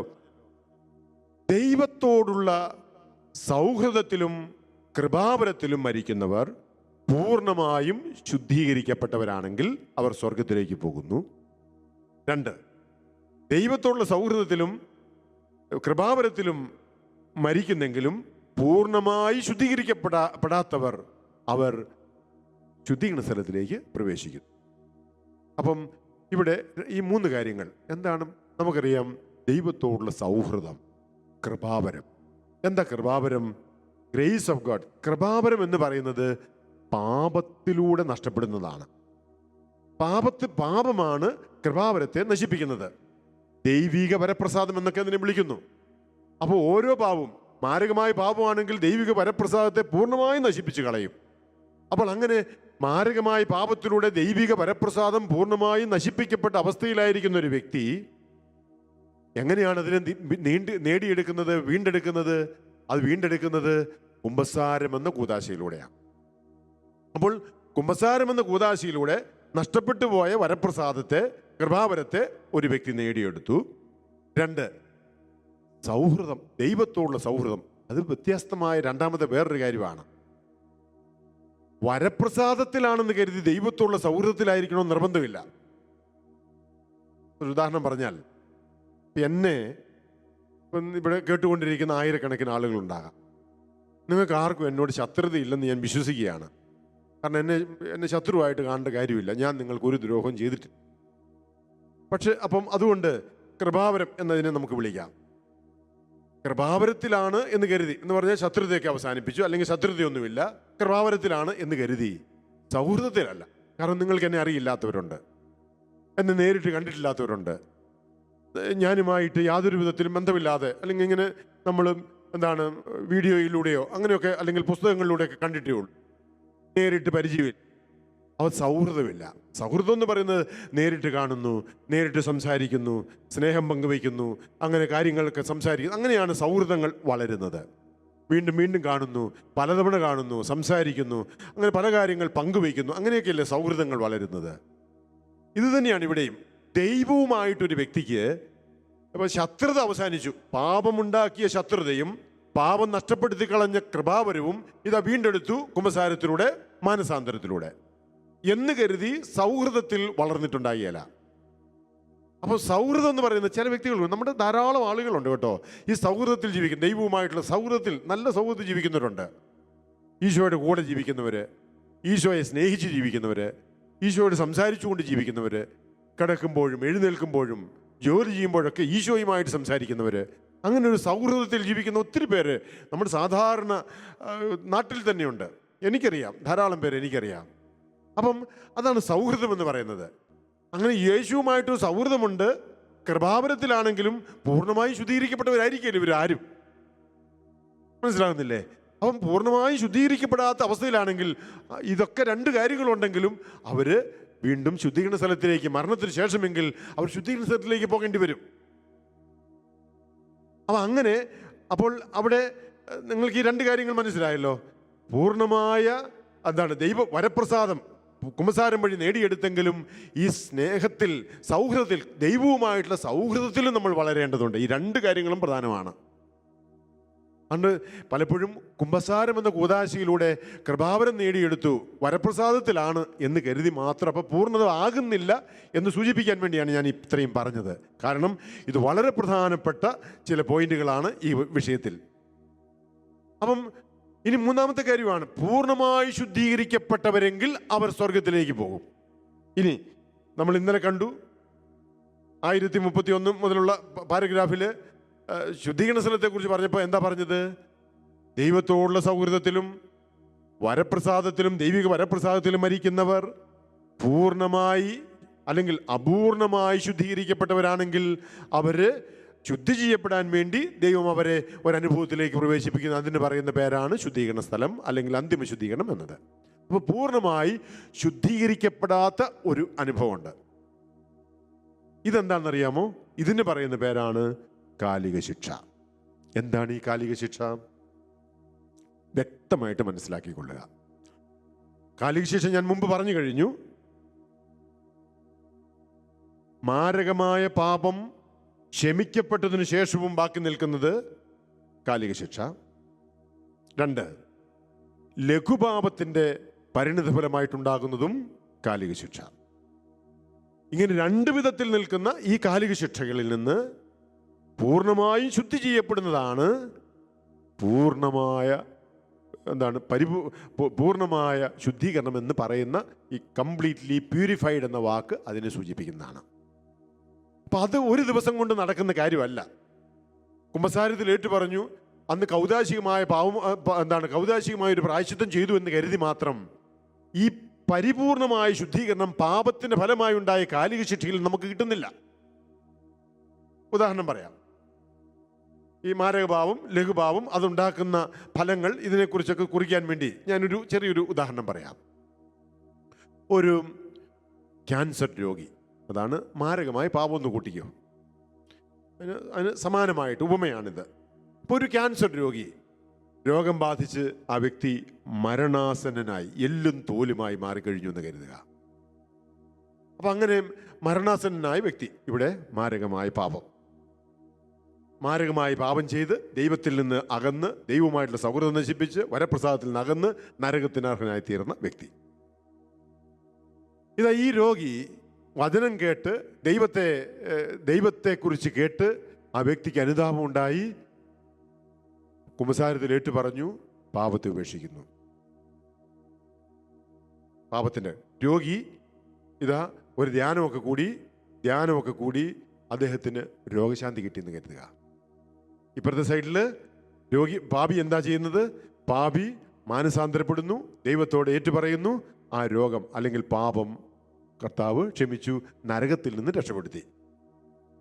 ഇവിടെ രോഗി സൗഖ്യപ്പെട്ടു, ഇവിടെ പാപി പാപത്തെ ഉപേക്ഷിച്ച് പാപത്തെ ഏറ്റുപറഞ്ഞു, നരകത്തിൽ നിന്ന് രക്ഷപ്പെട്ടു. ഇനി ഇതോടെ തീർന്നോ? രോഗിയുടെ അവസ്ഥ പൂർണ്ണമായ അവസ്ഥയിലായോ? എല്ലും തോലുമായിരുന്ന വ്യക്തി ഒരു ധ്യാനത്തിൽ കൂടി രോഗശാന്തി കിട്ടി എന്ന് കരുതി ആ വ്യക്തി അന്ന് തന്നെ നല്ല മസിൽ പവറും നല്ല നല്ല ആരോഗ്യമൊക്കെ തിരിച്ചു കിട്ടുമോ? ഇല്ല. ആ വ്യക്തി പിന്നെ എന്ത് ചെയ്യണം? ഇനി വരുന്ന നാളുകളിൽ നല്ല പ്രോട്ടീനും അല്ലെങ്കിൽ കലോറിയൊക്കെയുള്ള നല്ല ഫുഡൊക്കെ കഴിച്ച് നല്ല ഭക്ഷണമൊക്കെ കഴിച്ച് ഒരു 5-8 മാസം കൊണ്ടൊക്കെ ആയിരിക്കും അദ്ദേഹം ശരീരപുഷ്ടിയൊക്കെ വീണ്ടെടുക്കുന്നത്. അന്ന് തന്നെ രോഗസൗഖ്യം കിട്ടിയെങ്കിലും അതിന് സൗഖ്യം പൂർണ്ണമാകണമെന്നുണ്ടെങ്കിൽ, ശരീരത്തിൻ്റെ ആരോഗ്യമൊക്കെ പൂർണ്ണ സാധാരണഗതിയിലാകണമെന്നുണ്ടെങ്കിൽ ഇനിയും മാസങ്ങളോളം അദ്ദേഹം ശ്രമിക്കേണ്ടതുണ്ട്. ഇവിടെയോ കുമ്പസാരം കഴിഞ്ഞ് നമ്മൾ എല്ലാം പൂർണ്ണമായി എന്ന് കരുതി പലപ്പോഴും നമ്മൾ തിരികെ പോവുക. അവിടെയാണ് തെറ്റുപറ്റിയിരിക്കുന്നത്. കുമ്പസാരം കഴിഞ്ഞ് പാപമോചനം കിട്ടിയ ഒരു വ്യക്തി എന്ത് ചെയ്യണമെന്നറിയാമോ? ഈ പാപം അത് മാരകഭാവമാകാം ലഘുഭാവമാകാം, അതിൻ്റെ ഫലമായിട്ട് നമ്മുടെ ആത്മാവിൽ പതിഞ്ഞിരിക്കുന്ന ആ കാലിക ശിക്ഷയെ നീക്കിക്കളയുന്നതിനെ കുറിച്ച് പതുക്കെ നമ്മളത് വിസ്മരിച്ച് കളയുക. അത് അന്ന് തീർന്നിട്ടില്ല, കുമ്പസാരത്തിൻ്റെ ദിവസം തീർന്നില്ല. അത് ഇനിയുള്ള നാളുകളിൽ ഈ പാപമുണ്ടാക്കിയ ഫലമെന്തെന്ന് തിരിച്ചറിഞ്ഞ് ആ കാലിക ശിക്ഷയിൽ നിന്ന് പൂർണ്ണമായും നമ്മൾ മോചനം നേടിയാലേ പൂർണ്ണമായ ശുദ്ധി ഉണ്ടായി എന്ന് പറയാനാവും. അപ്പം നമ്മൾ ഓർക്കണം, ഇപ്പം ഇവിടെ വരാവുന്ന ഒരു കൺഫ്യൂഷൻ എന്നറിയോ? ഇപ്പം ഒരു തെറ്റ് ചെയ്തു, ദൈവത്തോട് മാപ്പ് ചോദിച്ചു, അതോടെ തീർന്നോ? അപ്പം ഇതാ കുട്ടികൾ ഒരാളുടെ വീടിൻ്റെ മുമ്പിലത്തെ മുറ്റത്ത് വെച്ച് കളിക്കുകയാണ്, ക്രിക്കറ്റ് കളിക്കുക. നല്ല ബോളൊക്കെ എടുത്ത് ഇങ്ങനെ എറിഞ്ഞ് കളിച്ചുകൊണ്ടിരിക്കുന്നതിനിടയ്ക്ക് ഈ ബോള് ചെന്ന് വീണ് ആ വീട്ടുകാരൻ്റെ വീടിൻ്റെ ജനാലയുടെ ചില്ല് പൊട്ടിയെന്ന് കരുതുക. ഉടനെ പിള്ളേർ വീട്ടുകാരോട് ചെന്ന് പറഞ്ഞു, അയ്യോ ചേട്ടാ, വീട് എൻ്റെ ഞങ്ങൾ കളിച്ചപ്പോൾ ആ ഗ്ലാസ് പൊട്ടിപ്പോയി, ക്ഷമിക്കണം. നല്ലവനായ ചേട്ടൻ എന്ത് പറഞ്ഞു? സാരമില്ല, ക്ഷമിച്ചിരിക്കുന്നു. കുമ്പസാരത്തിൽ നടക്കുന്നത് ഇത് തന്നെയാണ്. നല്ലവനായ ദൈവത്തോട് പാപങ്ങൾ ഏറ്റു പറയുന്നു, പാപമോചനം ചോദിക്കുന്നു, ദൈവം ക്ഷമിക്കുന്നു. തീർന്നോ? ഉത്തരവാദിത്വം തീർന്നോ? ദൈവം ക്ഷമിച്ചു എന്ന് പറഞ്ഞ് ദൈവം എന്നേക്കുമായി ദൈവം കാൽവരിയിലെ കുരിശിൽ ബലിയർപ്പിച്ചതോടുകൂടെ നമ്മുടെ എല്ലാ പരിഹാരമായി എന്നൊക്കെ പറഞ്ഞ് നമ്മൾ ഈ മാറുന്ന ഒരു പരിപാടി ഉണ്ടല്ലോ, ആ ന്യായവാദമുണ്ടല്ലോ, അവിടെ ഇതെല്ലാം തകരുക. എന്നറിയാമോ? ഈ തെറ്റ് ചെയ്ത കുട്ടികൾ, അപ്പോൾ ആ ചേട്ടൻ ക്ഷമിച്ചു, എന്നാൽ പിന്നെ പോയേക്കാം എന്ന് കരുതി പോയാൽ പോരാ. പിന്നെയോ ഇവർ ചെയ്യേണ്ട ഒരു കാര്യമുണ്ട്. അവർ ചെയ്ത ആ തെറ്റുണ്ടാക്കിയ, അല്ലെങ്കിൽ അവർ കളിച്ചപ്പോഴുണ്ടാക്കിയ നഷ്ടം, ആ നഷ്ടമുണ്ടാക്കിയത് ഇവർ പരിഹരിക്കണം. അപ്പം തന്നെ അവർക്ക് പരിഹരിക്കാൻ പറ്റിയല്ല. അവരെന്ത് ചെയ്യണം?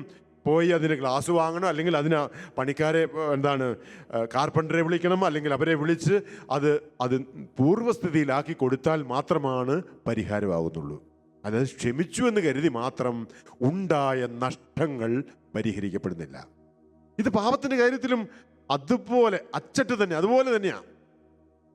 അതായത് പാപം ക്ഷമിക്കപ്പെട്ടെങ്കിലും ആ പാപം നമ്മുടെ ആത്മാവിൽ ഉണ്ടാക്കിയ കുറേ ഫലങ്ങളുണ്ട്, കുറേ പാപത്തോടുണ്ടാക്കിയ ആകർഷണങ്ങളുണ്ട്, പാപത്തോടുണ്ടാക്കിയ താല്പര്യങ്ങളുണ്ട്.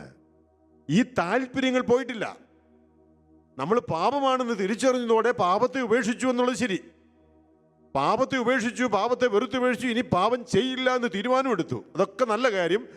പക്ഷേ എന്ന് കരുതി ഈ പാപം പൂർണ്ണമായും നീക്കം ചെയ്യപ്പെട്ടിട്ടില്ല. പാപത്തോടുള്ള താല്പര്യം പോയിട്ടില്ല. കാരണം ഓരോ പാപവും ചെയ്യും തോറും ചെയ്ത് ഇത് പാപത്തോടൊരു താല്പര്യം നമ്മുടെ ആത്മാവിൽ ഉണ്ടാക്കിയിട്ടുണ്ട്.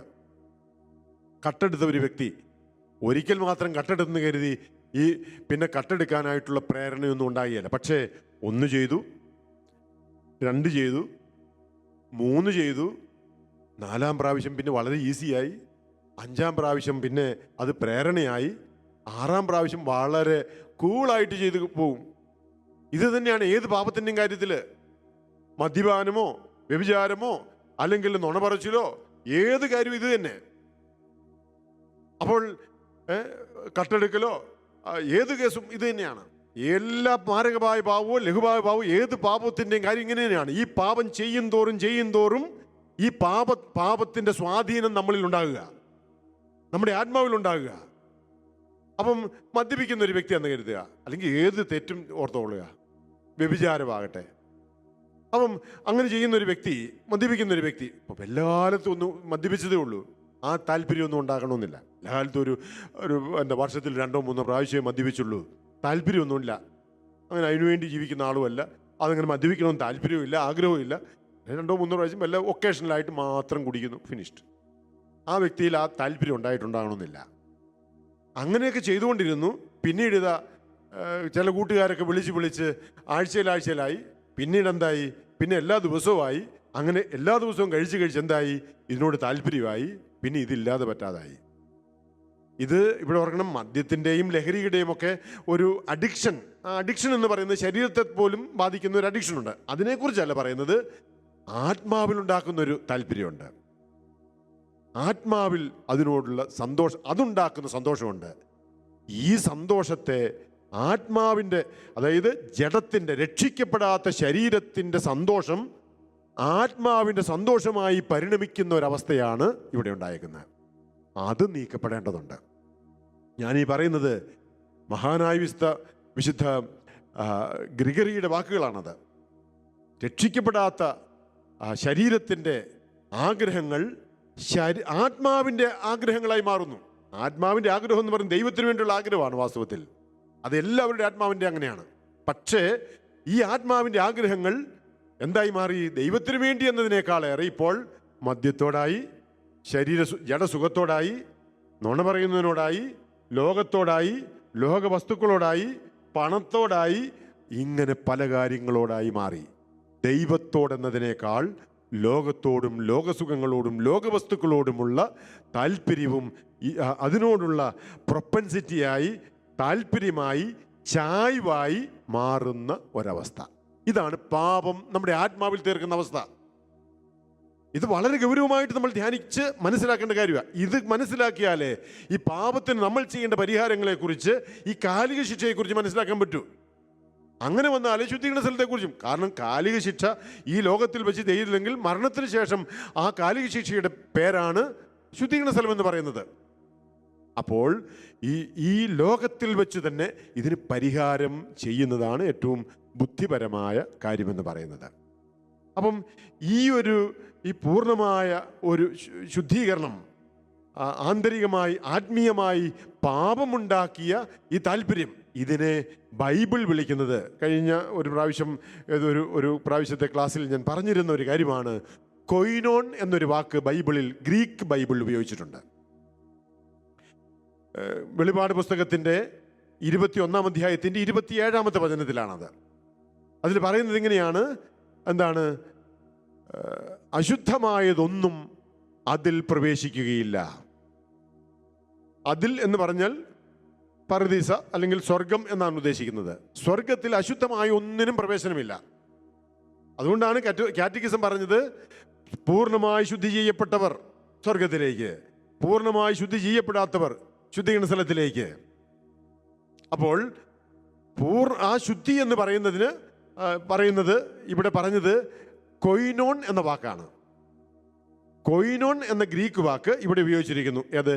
Nothing unclean can enter into it എന്നാണ് ഇംഗ്ലീഷിൽ പറയുന്നത്. അൺക്ലീൻ എന്നതിനു വേണ്ടി, അല്ലെങ്കിൽ അശുദ്ധമായത് എന്നതിനു വേണ്ടി ഗ്രീക്കിൽ ഉപയോഗിച്ചിരിക്കുന്ന വാക്ക് കൊയിനോൺ എന്നാണ്. KOINON എന്ന് ഇംഗ്ലീഷിൽ എഴുതാം. ഗ്രീക്ക് ആൽഫബറ്റ് എന്ന് പറയുന്നത് വേറെയാണ്. ആ കൊയിനോൺ എന്നതിനെക്കുറിച്ച് ക്ലാസിക്കൽ ഗ്രീക്ക് ബൈബിൾ പണ്ഡിതന്മാരും ഭാഷാ പണ്ഡിതന്മാരൊക്കെ പറയുന്നത്, ഈ കൊയിനോൺ എന്നതിൻ്റെ ആഴമായ അർത്ഥം വെറുതെ അശുദ്ധം അല്ലെങ്കിൽ അശുദ്ധി എന്ന് മാത്രമല്ല. നമ്മളിപ്പോൾ മലയാളത്തിലോ ഇംഗ്ലീഷിലോ തമിഴിലോ മറ്റേത് ഭാഷയിലും ഈ അൺക്ലീൻ എന്ന വാക്ക് അല്ലെങ്കിൽ അശുദ്ധം എന്ന വാക്ക് ഉപയോഗിച്ചാൽ നമുക്കറിയാം അർത്ഥം എന്നാണ്, ഇത്രയേ ഉള്ളൂ. പക്ഷെ ആ അർത്ഥമല്ല ഇതിനുള്ളത്. കൊയിനോൺ എന്നതിന് അതിൻ്റെ അർത്ഥം, അത് ആത്മാവിലുണ്ടാക്കുന്ന every kind of spiritual corruption അതാണ് ഈ കൊയിനോൺ എന്ന് പറയുന്നത്.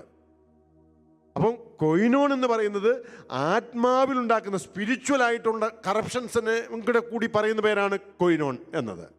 എന്ന് പറഞ്ഞാൽ ഈ കാലിക ശിക്ഷയുടെ പാപത്തോട് ഉണ്ടാക്കിയ ആ താല്പര്യം, പ്രൊപ്പൻസിറ്റി എന്നും ഒക്കെയാണ് അത് തിയോളജിയിൽ വിളിക്കുന്നത്. Propensity to sin, inclination to sin എന്നൊക്കെ ഇംഗ്ലീഷിൽ പറയും. ഇൻക്ലിനേഷൻ ടു സിൻ, പാപത്തോടൊരു താല്പര്യം, ചായ്വ്, പ്രൊപ്പൻസിറ്റി ഉണ്ടാക്കി വെച്ചിരിക്കുന്നു ഈ പാപം ചെയ്ത് ചെയ്ത് ചെയ്ത് നമ്മുടെ ആത്മാവിൽ. ഇത് നീങ്ങാതെ ശുദ്ധീകരണം പൂർണ്ണമാകുന്നില്ല.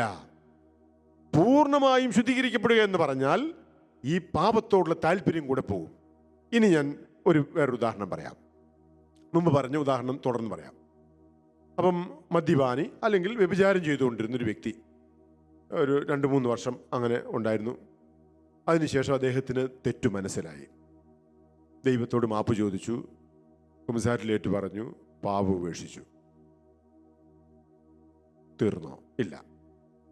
പിറ്റേ ദിവസം അപ്പം ഇനി അദ്ദേഹം തീരുമാനമെടുത്തത്, ഇനി കൊക്കിന് ജീവനുണ്ടെങ്കിൽ ഒരിക്കലും ഈ തെറ്റ് ചെയ്യില്ല എന്ന് തീരുമാനമെടുത്ത. ഇങ്ങനെയൊക്കെ തീരുമാനമെടുത്ത് നിങ്ങളിൽ ആരെങ്കിലും ഉണ്ടെങ്കിൽ നിങ്ങളൊന്ന് ചിന്തിച്ചോ, നിങ്ങളൊന്ന് പറഞ്ഞോ. ആ തീരുമാനമെടുത്ത് കുമ്പസാരത്തിൽ ഏറ്റു പറഞ്ഞ് പിറ്റേ ദിവസം നിങ്ങൾക്ക് ഈ തെറ്റ് ചെയ്യാനായിട്ട് ഒരു പ്രേരണ ഉണ്ടായിട്ടുണ്ടോ ഇല്ലയോ? അതേത് തെറ്റുമായിക്കോട്ടെ, മറ്റുള്ളവർ കുറ്റം പറയുന്ന തെറ്റോ എന്തുവാകട്ടെ, പിറ്റേ ദിവസവും നിങ്ങൾക്ക് ആ തെറ്റ് ചെയ്യാനുള്ളൊരു പ്രേരണ ഉള്ളിലുണ്ടാകുന്നു. പക്ഷെ നിങ്ങൾ ചെയ്യില്ല. കാരണം ഇനി മരിച്ചാലും ചെയ്യില്ല എന്ന് തീരുമാനമെടുത്തവരാ നിങ്ങൾ. പക്ഷേ അങ്ങനെ അത്രയും നല്ലൊരു തീരുമാനം എടുത്തിട്ട് പോലും നിങ്ങൾക്ക് പിറ്റേ ദിവസവും ഈ തെറ്റിനോട്, ആ തെറ്റ് ചെയ്യാനുള്ളൊരു താല്പര്യം, ഇൻക്ലിനേഷൻ ഉണ്ട്. അതിന് പറയുന്ന പേരാണ് കൊയിനോൺ. അപ്പോൾ തെറ്റ് ചെയ്യുന്നുണ്ടോ? ചെയ്യുന്നില്ല. തെറ്റ് ചെയ്യുവോ? ഇനി ചെയ്യില്ല എന്ന തീരുമാനം തന്നെയാണ്, മരിച്ചാലും ചെയ്യില്ല എന്ന തീരുമാനത്തിലാണ്. എങ്കിൽ പോലും കഴിഞ്ഞ കാലത്തിൽ ചെയ്ത ആ തെറ്റിൻ്റെ ഒരു സ്വാധീനമെന്ന വണ്ണം എൻ്റെ ആത്മാവിൽ ഉണ്ടാക്കിയിരിക്കുന്ന ഒരു കൊയിനോണുണ്ട്. അതിൻ്റെ ഒരു പ്രൊപ്പൻസിറ്റി, ഇൻക്ലിനേഷൻ ഉണ്ടാക്കിയിട്ടുണ്ട്. ഈ ഇൻക്ലിനേഷൻ കൂടെ മാറിപ്പോകുമ്പോഴാണ് കാലിക ശിക്ഷ നീങ്ങിപ്പോകുന്നത്. അപ്പോൾ ഈ കാലിക ശിക്ഷയുടെ എന്താണ് കാലിക ശിക്ഷ എന്ന് പറഞ്ഞാൽ തന്നെ അത് ഒരു തരത്തിലുള്ള ആത്മാവിൻ്റെ പോഷണമാണെന്നാണ് മാർപ്പാപ്പ പറയുന്നത്. അത് ജോൺ പോൾ പാപ്പ പറയുന്ന ഒരു കാര്യമാണ്. ജോൺ പോൾ പാപ്പായുടെ ഒരു എന്താണ് ഇൻകാർസിയോണിസ് മിസ്റ്റീരിയം എന്ന് പറയുന്ന ഒരു ബൂള അദ്ദേഹം 2000 ആണ്ടിൽ മഹാജൂബിലി വർഷത്തിൽ അദ്ദേഹം ഇറക്കിയിരുന്നു. അതിൽ അദ്ദേഹം സുന്ദരമായിട്ട് ഈ പാപത്തെയും പാപത്തിൻ്റെ പരിണിത ഫലങ്ങളെക്കുറിച്ചുമൊക്കെ അദ്ദേഹം പറയുന്നുണ്ട്.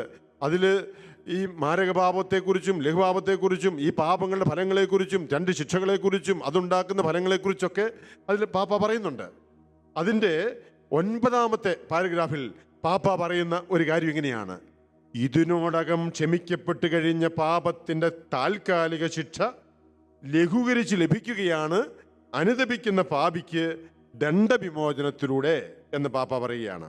അപ്പം അതിനു മുമ്പ് അദ്ദേഹം പറയുന്ന ഒരു കാര്യം ഇതാണ്: കാലിക ശിക്ഷ എന്ന് പറയുന്നത് ദൈവവുമായി രമ്യതയിലായെങ്കിലും കൃപയ്ക്ക് മുമ്പിൽ മുഴുവനായി തുറക്കാൻ തങ്ങളെ അനുവദിക്കാത്ത വിധത്തിൽ പാപത്തിൻ്റെ അവശിഷ്ടങ്ങളുടെ മുദ്ര ചാർത്തപ്പെട്ടവരുടെ സഹനാവസ്ഥയാണ്.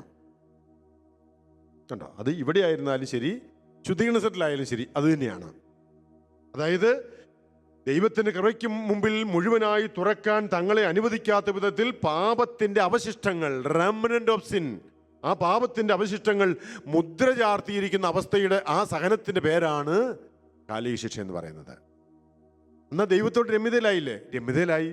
പക്ഷേ വരപ്രസാദത്തിൻ്റെ പൂർണ്ണത നേടിയെടുക്കാൻ പറ്റാതെ, ആ വിശുദ്ധിയുടെ അല്ലെ പരിപൂർണമായ വിശുദ്ധീകരണം പ്യൂരിഫിക്കേഷൻ നേടിയെടുക്കാൻ പറ്റാതെ അങ്ങനെ എന്താണ് പാപത്തിൻ്റെ അവശിഷ്ടം. ഇതിനെല്ലാം പറയുന്ന ഒരു ഒറ്റ പേര്, അത് എല്ലാം പല പേരുകളിൽ പല കാലങ്ങളിൽ പറഞ്ഞ പാപത്തിൻ്റെ അവശിഷ്ടം, പാപത്തിൻ്റെ ശിക്ഷ, punishment of sin, remnant of sin, debt of sin, പാപത്തിൻ്റെ കടം, കാലിക ശിക്ഷ എന്നൊക്കെ പറയുന്നത് ഒരേ കാര്യമാണ്. മാർപ്പാപ്പ 1999 ജോൺ പോൾ II പാപ്പ സെപ്റ്റംബർ മാസം 29-ാം തീയതി നടത്തിയ ആ കൂടിക്കാഴ്ചയിൽ തന്നെ മാർപ്പാപ്പ അന്ന് ഈ വാക്കുകളൊക്കെ പറഞ്ഞൊരു കാര്യമാണ്. അന്ന് അദ്ദേഹം പറഞ്ഞ വാക്കുകൾ ഞാനിപ്പോൾ നിങ്ങളോട് പറയാം. ഞാനിത് പറയുന്നത് തന്നെ എൻ്റെ തന്നെ ഒരു ശുദ്ധീകരണാത്മാക്കൾ നമ്മൾ എന്ന ആ പുസ്തകത്തിൽ നിന്ന് ഞാൻ കൊടുത്തിരിക്കുന്ന ഭാഗം തന്നെയാണ്. ഞാൻ വായിച്ച് കേൾപ്പിക്കാം. ഇങ്ങനെയാണ്: മാമോദിസായിക്ക് ശേഷം ഒരു വ്യക്തി ചെയ്ത പാപങ്ങളുടെ മോചനം കുമ്പസാരമെന്ന കൂദാശയെ കേന്ദ്രീകരിച്ചാണെങ്കിലും കൗദാശിക ആഘോഷത്തിന് ശേഷവും ഇത് തുടരുന്നു. ഈ വ്യക്തി പതുക്കെ പതുക്കെ പാപം അവനിൽ സൃഷ്ടിച്ച നിഷേധാത്മക ഫലങ്ങളിൽ നിന്ന് സുഖം പ്രാപിക്കേണ്ടിയിരിക്കുന്നു. ദൈവശാസ്ത്ര പാരമ്പര്യം ഇതിനെ പാപത്തിൻ്റെ ശിക്ഷ എന്നും പാപത്തിൻ്റെ അവശിഷ്ടം എന്നും വിളിക്കുന്നു. കണ്ടോ? Punishment of sin, remnant of sin എന്നൊക്കെ ഇതിനെ ദൈവശാസ്ത്ര പാരമ്പര്യം വിളിക്കുന്നുവെന്ന് പാപ്പ പറഞ്ഞു വയ്ക്കുകയാണ്. അപ്പം നമ്മൾ ഓർക്കേണ്ട കാര്യം, ഈ കാലിക ശിക്ഷ എന്ന് പറയുന്നത് ഒരു ടോണിക്ക് പോലെയാണ്, ഒരു പോഷകാഹാരം പോലെയാണ്. കാരണം രോഗം മാറി. മുമ്പ് പറഞ്ഞതുപോലെ ക്യാൻസർ രോഗിയുടെ ക്യാൻസർ മാറി, രോഗം മാറി, മാരകമായ പാവം നീങ്ങി, നരകത്തിൽ നിന്ന് നമ്മൾ നീക്കം ചെയ്യപ്പെട്ടു, നരകം ഇനി നമുക്കില്ല, ഇനി അത് പോഷകാഹാരമാണത് എന്ന് പറഞ്ഞാൽ കാലിക ശിക്ഷ എന്ന് പറയുന്നത് ഒരു പോഷകാഹാരം പോലെയാണ്, ടോണിക്ക് പോലെയാണ്. എന്ന് പറഞ്ഞാൽ രോഗിയായ വ്യക്തി രോഗശാന്തി കിട്ടി, ഇനിയിപ്പം അദ്ദേഹം നല്ല ടോണിക്കൊക്കെ കഴിച്ച് പോഷകാഹാരമൊക്കെ കഴിച്ച് ശരീരത്തെ പുഷ്ടിപ്പെടുത്തി നല്ല ആരോഗ്യം നേടിയെടുക്കേണ്ടതുപോലെ ആത്മാവിൽ എന്ത് ചെയ്യണം? പാപമുണ്ടാക്കിയ ആ ദുഷ്ഫലങ്ങളിൽ നിന്ന് ഈ വ്യക്തി അതിൻ്റെ ഫലങ്ങളൊക്കെ നീക്കി ഈ ഭൂമിയിൽ തന്നെ ദൈവത്തോടുള്ള സ്നേഹം, സഹജരോടുള്ള സ്നേഹം, സമ്പൂർണമായ ആ ഒരു ഒരു ഒരു ചാരിറ്റിയുടെ ഉപവിയുടെ മേഖലകളെ തനിക്കുള്ളിൽ തന്നെ വളർത്തി അതിനെ വലുതാക്കി മാറ്റണം. അതുകൊണ്ടാണ് ഇതുമായി ബന്ധപ്പെട്ടാണ് ഈ സൽപ്രവർത്തികൾ, കാരുണ്യപ്രവർത്തികൾ ഇതിനെയൊക്കെ കാണേണ്ടത്. വെറുതെ എന്തെങ്കിലുമൊക്കെ ചെയ്യുന്നതല്ല. ഞങ്ങൾ ഈ ഗ്ലോബൽ ഡിവൈൻ മേഴ്സി ഫൗണ്ടേഷൻ എന്ന് പറയുന്ന ഒരു ഗ്രൂപ്പ്, എൻ്റെ ആനിമേറ്ററാണ് ഞാൻ. ജോയി പുളിക്കിലച്ചനും അതുപോലെ ബാബു പോൾ, ബൈജു അവരൊക്കെ അതിൻ്റെ ഫൗണ്ടേഴ്സാണ്. അപ്പോൾ ഞങ്ങൾ ഇപ്പോൾ സമീപത്തിൽ ആരംഭിച്ചിരിക്കുന്ന ഒന്നാണ് കാരുണ്യപ്രവർത്തികൾ ചെയ്യാൻ വേണ്ടി ദ സമാരിറ്റൻ എന്ന് പറയുന്ന ഒരു ഗ്രൂപ്പ്. അത് വെറുതെ എന്തെങ്കിലുമൊക്കെ ചെയ്തു കൂട്ടുക എന്നുള്ളതല്ല. ഇത് ദൈവത്തിൻ്റെ കാരുണ്യത്തെ നമ്മുടെ ജീവിതത്തിലൂടെ പാപങ്ങളിലേക്ക്, ദരിദ്രരിലേക്ക് അതിലൂടെ ചെയ്ത് എന്താകണം? നമുക്കുള്ളിൽ ചാരിറ്റി, ഉപവി വർദ്ധിക്കണം. അതാണ് ഉദ്ദേശം. അപ്പോൾ അതിനുവേണ്ടിയാണ് സഭാ പാരമ്പര്യം തന്നെ ഈ ശുദ്ധീകരണാത്മാക്കൾക്ക് വേണ്ടി ഈ ചാരിറ്റി ചെയ്യണം എന്നൊക്കെ പറയുന്നുണ്ട്. അതായത് കാരുണ്യ പ്രവർത്തികൾ ചെയ്യാം. കരുണയുടെ പ്രവർത്തികൾ, ദാനധർമ്മം ചെയ്യുന്നത്, അതിനൊക്കെ വലിയ ഫലങ്ങളുള്ളതാണ്. കാരണം എന്താണ്? അതിലൂടെ നമുക്കുള്ളിൽ ചാരിറ്റി വളരും. നമുക്കുള്ളിൽ ചാരിറ്റി വളരുന്നില്ലെങ്കിൽ ഇതുകൊണ്ടൊന്നും ഒരു കാര്യമില്ല. കാര്യമില്ലെന്ന് പറഞ്ഞു കഴിഞ്ഞാൽ മറ്റുള്ളവർക്ക് കുറേ ഗുണമൊക്കെ ഉണ്ടാകുന്നുണ്ടാകാം. കാരണം ഈ ഹ്യൂമാനിറ്റേറിയൻ, മനുഷ്യ സ്നേഹത്തോടെ ചെയ്യുന്ന കുറേ കാര്യങ്ങളുണ്ട്. അത് സ്നേഹമുണ്ട്. ആ സ്നേഹവും ദൈവത്തിന് മുമ്പിൽ വിലമതിക്കപ്പെടും കേട്ടോ. അത് ഒന്നും ഇല്ല എന്നല്ല ഞാൻ പറഞ്ഞതിൻ്റെ അർത്ഥം. പക്ഷേ അതിനേക്കാൾ പൂർണ്ണതയിലേക്ക് നയിക്കുന്ന ഒന്ന് നമുക്കുള്ളിൽ ദൈവത്തിൻ്റെ സ്നേഹത്തെ നിറയ്ക്കുന്ന പ്രവർത്തികൾ, ആ കാരുണ്യ പ്രവർത്തികൾ അപ്രകാരമൊക്കെ ചെയ്യുമ്പോൾ തീർച്ചയായും അത് വലിയ ഫലങ്ങൾ നമുക്കുള്ളിലുണ്ടാകും. അപ്പം അതുകൊണ്ട് ഇന്ന് നമ്മൾ പറഞ്ഞ് വന്ന കാര്യം, പാപം, പല വിധത്തിലുള്ള പാപം, ആ പാപത്തിൻ്റെ രണ്ട് വിധത്തിലുള്ള ശിക്ഷകൾ, ആ ശിക്ഷകൾ നമുക്ക് നൽകുന്ന ആ രണ്ട് തരത്തിലുള്ള അകാലിക ശിക്ഷയുടെയും നിത്യശിക്ഷയുടെയുമായ ആ രണ്ട് മേഖലകളെക്കുറിച്ചാണ് നമ്മൾ ഇന്ന് അല്പം ധ്യാനിക്കാനായിട്ട് ശ്രമിച്ചത്. പാപമുണ്ടാക്കുന്ന ആ ഒരു തുരുമ്പ്, അതിനെക്കുറിച്ചാണ് ഈ വിശുദ്ധ ജനോവായിലെ വിശുദ്ധ കാതറിൻ സുന്ദരമായിട്ട് പറയും. അവള് നിങ്ങൾക്ക് അറിയാമെന്ന് ഞാൻ വിചാരിക്കുകയാണ്. ഈ കാതറിൻ 1447 ജനിച്ച് 1510 മരിച്ച ഒരുളാണ്. അവളൊരു വലിയ പ്രഭു കുടുംബത്തിൽ ജനിച്ചതാണ്. അവളുടെ കുടുംബത്തിൽ തന്നെ 2 മാർപ്പാപ്പമാർ ഉണ്ട്. അവളുടെ തന്നെ അവൾ 16-ാമത്തെ വയസ്സിൽ വിവാഹിതയായി. വിവാഹം കഴിച്ചതും ഒരു വലിയ പ്രഭുവിനെയാണ്. അതിനുശേഷം കുറച്ച് കാലങ്ങൾക്ക് ശേഷം അവളുടെ സ്വന്തം സഹോദരി കർമ്മലീത്ത മഠത്തിലുള്ള സിസ്റ്ററിനെ കാണാൻ വേണ്ടി ചെന്നപ്പോൾ അവൾ വലിയ പാപം ചെയ്തു, വലിയ മാരകമായ പാപമൊന്നും ചെയ്തവളൊന്നുമല്ല അവൾ. എങ്കിലും അവൾ ആ സിസ്റ്ററിനെ കാണാൻ വേണ്ടി ചെന്നപ്പോൾ അവൾ പറഞ്ഞു, നീ ഇവിടുത്തെ മഠത്തിലെ കുമ്പസാരക്കാരൻ്റെ അടുത്ത് പോയി ഒന്ന് കുമ്പസാരിക്കുക എന്ന് പറഞ്ഞു. അങ്ങനെ അവൾ അവിടെ പോയി കുമ്പസാരിക്കാൻ വേണ്ടി മുട്ടുകുത്തി കുമ്പസാരത്തിനിടയിൽ അവൾക്ക് അവളുടെ പാപത്തിൻ്റെ ഗൗരവം മനസ്സിലായി. അവൾ അതോടെ ഒരു തീരുമാനമെടുത്ത് കുമ്പസാരക്കൂട്ടിൽ നിന്ന് തന്നെ വിളിച്ച് കരഞ്ഞു പറഞ്ഞു, ഇനി പാപവും വേണ്ട, എനിക്ക് നരകവും വേണ്ട എന്ന് പറഞ്ഞ് അവൾ അവിടെ നിന്ന് തിരിച്ചു വരികയാണ്. അതോടെ അവളുടെ ജീവിതത്തിന് വലിയ മാറ്റം ഉണ്ടാകുകയാണ്. അതിനുശേഷം അവളും അവളുടെ ഭർത്താവും അവർ സഹോദരങ്ങളെ പോലെയാണ് ജീവിച്ചതെന്നാണ് ചരിത്രത്തിൽ പറയുന്നത്. പിന്നീട് അവളുടെ ഭർത്താവ് ആദ്യം മരിക്കുന്നു. അത് ഭർത്താവും അവളും ചേർന്ന് ഒത്തിരിയേറെ കാരുണ്യ പ്രവർത്തികൾ ചെയ്തിരുന്നു എന്നൊക്കെയാണ് ചരിത്രത്തിൽ. അവൾ 10-13 മണിക്കൂറുകളൊക്കെ പ്രാർത്ഥനയിലും ഉപവാസത്തിലും ഒക്കെ കഴിഞ്ഞു. ബാക്കിയുള്ള സമയങ്ങൾ അവർ കാരുണ്യ പ്രവർത്തികളൊക്കെ ചെയ്ത് പോയിക്കൊണ്ടിരുന്നവളാണ്. അവൾ എഴുതിയ സുന്ദരമായൊരു പുസ്തകമുണ്ട്, ദ ട്രീറ്റീസ് ഓൺ പർഗട്ടറി എന്ന് പറയുന്ന ഒരു പുസ്തകം. കൊച്ചു പുസ്തകമാണ്, ചെറിയ അധ്യായങ്ങളോടെ 16-17 അധ്യായങ്ങളെ ആ പുസ്തകത്തിനുള്ളൂ. കുഞ്ഞ് പുസ്തകമാണ് ട്രീറ്റീസ് ഓൺ പർഗട്ടറി.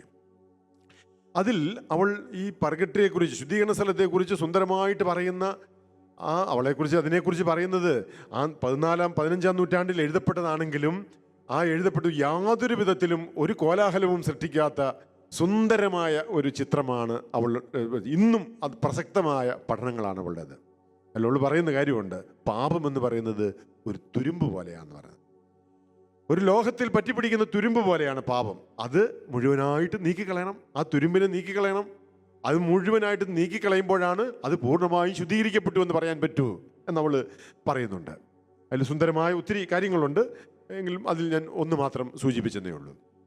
പറഞ്ഞു വന്നത്, പാപം ഉണ്ടാക്കുന്ന ആ തുരുമ്പ് അത് നീക്കിക്കളയണം. അത് നമ്മൾ വിചാരിക്കുന്നത് പോലെ വെറുതെ നിസ്സാരപ്പെട്ട ഒരു കാര്യമൊന്നുമല്ല. ഒരു ജീവിതകാലത്ത് നമ്മൾ ചെയ്ത ആ പാപങ്ങളുടെയൊക്കെ ഫലങ്ങൾ അത് കുമ്പസാരത്തിലൂടെ, ചിലർ പറയാറില്ലോ അപ്പോൾ എന്ത് പാപം ചെയ്താലും കുമ്പസാരിച്ചാൽ മതിയോ? ചിലരൊക്കെ പലപ്പോഴും ഈ ടി വിയിലൊക്കെ വന്ന് ഈ ചർച്ചകളിലൊക്കെ വന്നിരുന്ന് പലരും വന്ന് ആക്ഷേപിക്കുന്നതൊക്കെ ഉണ്ട്. ക്രിസ്ത്യാനികൾ, കത്തോലിക്ക എന്ത് പാപം ചെയ്താലും അവർക്ക് കുമ്പസാരിച്ചാൽ പോരെ, തീർന്നു. അങ്ങനെയൊന്നുമല്ല. ഒരു കുമ്പസാരത്തിൽ വെറുതെ ഒന്ന് ഏറ്റുപറഞ്ഞെന്ന് കരുതി മാത്രം തീരുന്നതല്ല പാപത്തിൻ്റെ ഫലങ്ങളും പാപമുണ്ടാക്കിയ പരിണത ഫലങ്ങളും ഒക്കെ. നമ്മൾ ഈ മണിക്കൂറിൽ അത് ധ്യാനിച്ചപ്പോൾ നിങ്ങൾക്ക് മനസ്സിലായി എന്ന് ഞാൻ വിശ്വസിക്കുകയാണ്.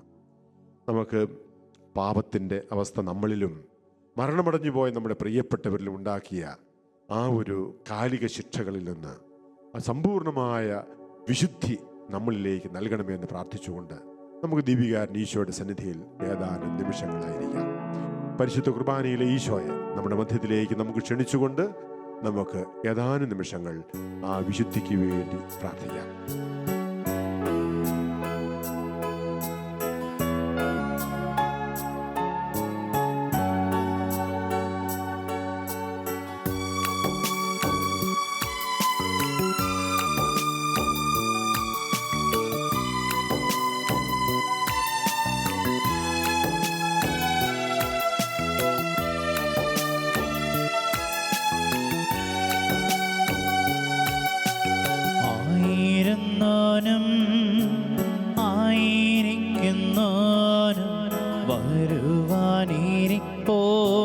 സർവശക്തനും ആയിരുന്നോനും ആയിരിക്കുന്നോനും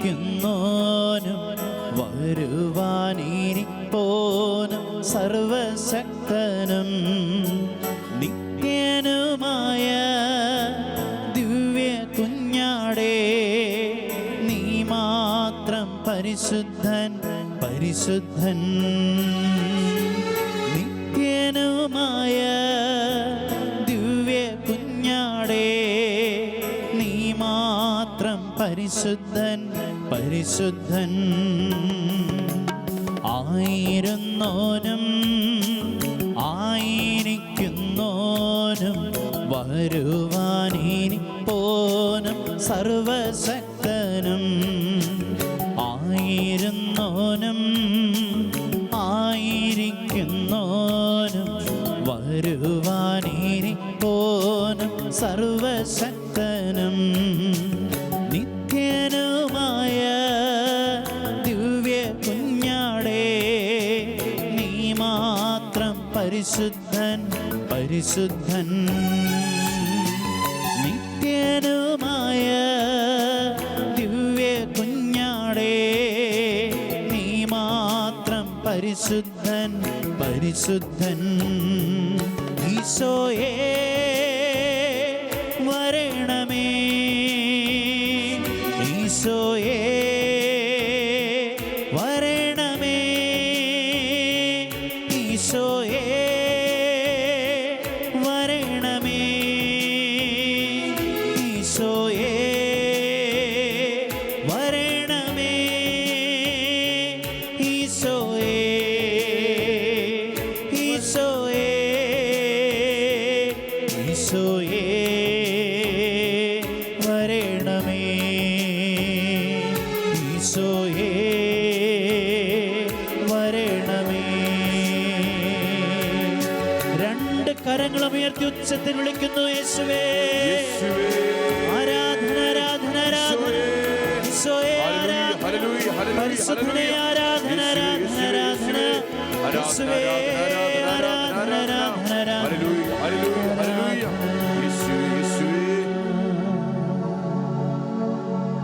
പരിശുദ്ധ പരമാദിവ്യകാരുണ്യത്തിന് എന്നേരവും ആരാധനയും സ്തുതിയും പുകഴ്ചയും ഉണ്ടായിരിക്കട്ടെ.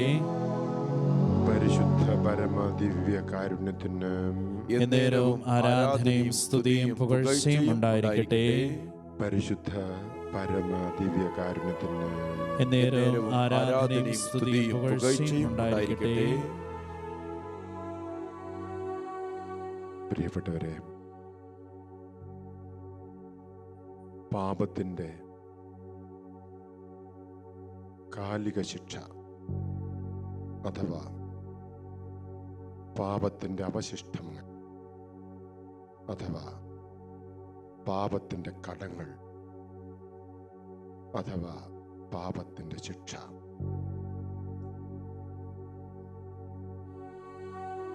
ഇത് നമ്മുടെ ജീവിതത്തിലുണ്ടാകാം. മരിച്ചുപോയ നമ്മുടെ പ്രിയപ്പെട്ടവരുടെ ആത്മാക്കളെ ഇന്നും അവരിൽ അവശേഷിക്കുന്ന ഒന്നാകാം. രണ്ട് കാര്യങ്ങളും നമ്മൾ ശ്രദ്ധിക്കേണ്ടതുണ്ട്. നമ്മുടെ കാര്യവും സുരക്ഷിതമാക്കേണ്ടതുണ്ട്.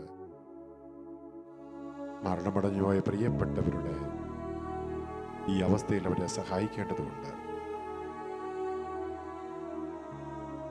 ഒരു പൂർണ്ണമായ ശുദ്ധിയാണ് ഇവിടെ ആവശ്യം. വെറുതെ ഒരു ശുദ്ധി എന്ന് പറയുന്നതൊന്നുമല്ല. നമ്മൾ ഇന്ന് വചനത്തിൽ കേൾക്കുകയുണ്ടായി, ആ പാപത്തോടുള്ള താല്പര്യം പോലും നമ്മുടെ ആത്മാവിൽ നിന്ന് നശിപ്പിച്ച്, പാപം നശിപ്പിച്ച് കളഞ്ഞ ഉപവിയെ പുനഃസ്ഥാപിക്കുമ്പോഴാണ് ഇവിടെ പൂർണ്ണമായ ശുദ്ധി ഉണ്ടാകുന്നത്. പാപത്തിന്റെ തുരുമ്പുകളെല്ലാം നീക്കം ചെയ്ത് പാപത്തിന്റെ ഫലമായുണ്ടായ പരിക്ഷീണിതമായ ആത്മാവിന്റെ അവസ്ഥകളെല്ലാം മാറി പോഷണം പ്രാപിച്ച് ആത്മാവ് ശക്തി പ്രാപിക്കുമ്പോഴാണ് അത് പൂർണ്ണ വിശുദ്ധി അല്ലെങ്കിൽ പൂർണ്ണമായി ശുദ്ധീകരിക്കപ്പെടുന്നത്.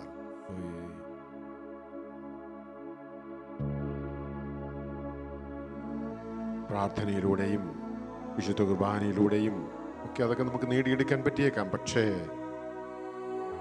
കുറെ കാര്യങ്ങൾ അങ്ങനെ ചെയ്തുവെന്ന് കരുതി നേടിയെടുക്കുന്നതല്ലത്.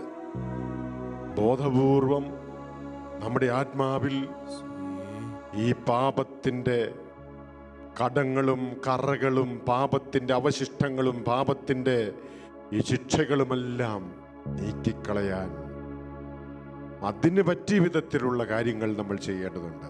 നമുക്ക് അടുത്ത ദിവസങ്ങളിൽ നമ്മൾ ധ്യാനിക്കും. നമുക്ക് ഈ നിമിഷം നമുക്ക് വേണ്ടി നമ്മളിൽ ശുദ്ധി ഉണ്ടാകാൻ, ഒപ്പം നമ്മുടെ തലമുറകളിൽ ഏതാണ്ട് 7 തലമുറകളെ കൂടെ സമർപ്പിച്ചുകൊണ്ട് അവരുടെ മരണമടഞ്ഞു പോയ 7 തലമുറകളിലുള്ള എല്ലാവർക്കും ഈ ശുദ്ധി നേടിയെടുക്കാൻ വേണ്ടി ഈ ആരാധനയിൽ നമ്മൾ പ്രാർത്ഥിക്കാൻ പോവുകയാണ്. നമുക്ക് മുൻപ് മരണമടഞ്ഞു പോയ 7 തലമുറകളിലെ പൂർവികരെ അവരെയും നമ്മൾ സമർപ്പിച്ചിപ്പോൾ പ്രാർത്ഥിക്കും. ആദ്യം നമുക്ക് നമ്മുടെ തന്നെ ശുദ്ധിക്ക് വേണ്ടി പ്രാർത്ഥിക്കാം. ഓ കർത്താവേ, സഭാപിതാക്കന്മാരെല്ലാവരും പറഞ്ഞ ഒരു ഉപമയാണ് അഗ്നി എന്ന ഉപമ. അഗ്നിയിൽ ശുദ്ധി ചെയ്യപ്പെടുന്നുവെന്ന് വിശുദ്ധ പൗലോസ് അപ്പോസ്തലൻ റോമാക്കാർക്ക് എഴുതിയ കൊറിന്ത്യർക്ക് എഴുതിയ ലേഖനത്തിൽ പറയുന്നത് പോലെ അഗ്നിയിൽ അത് വെളിവാക്കപ്പെടുന്നു.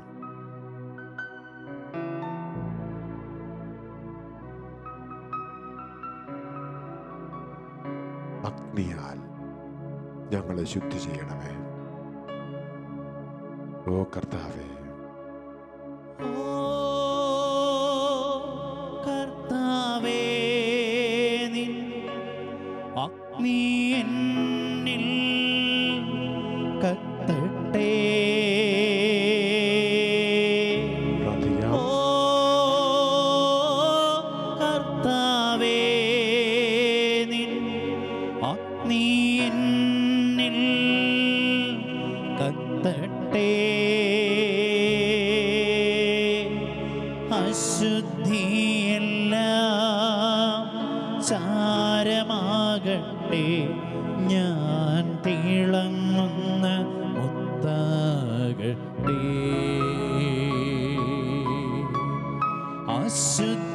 അശുദ്ധിയെല്ലാം സാരമാകട്ടെ, ഞാൻ തിളങ്ങുന്ന മുത്താകട്ടെ.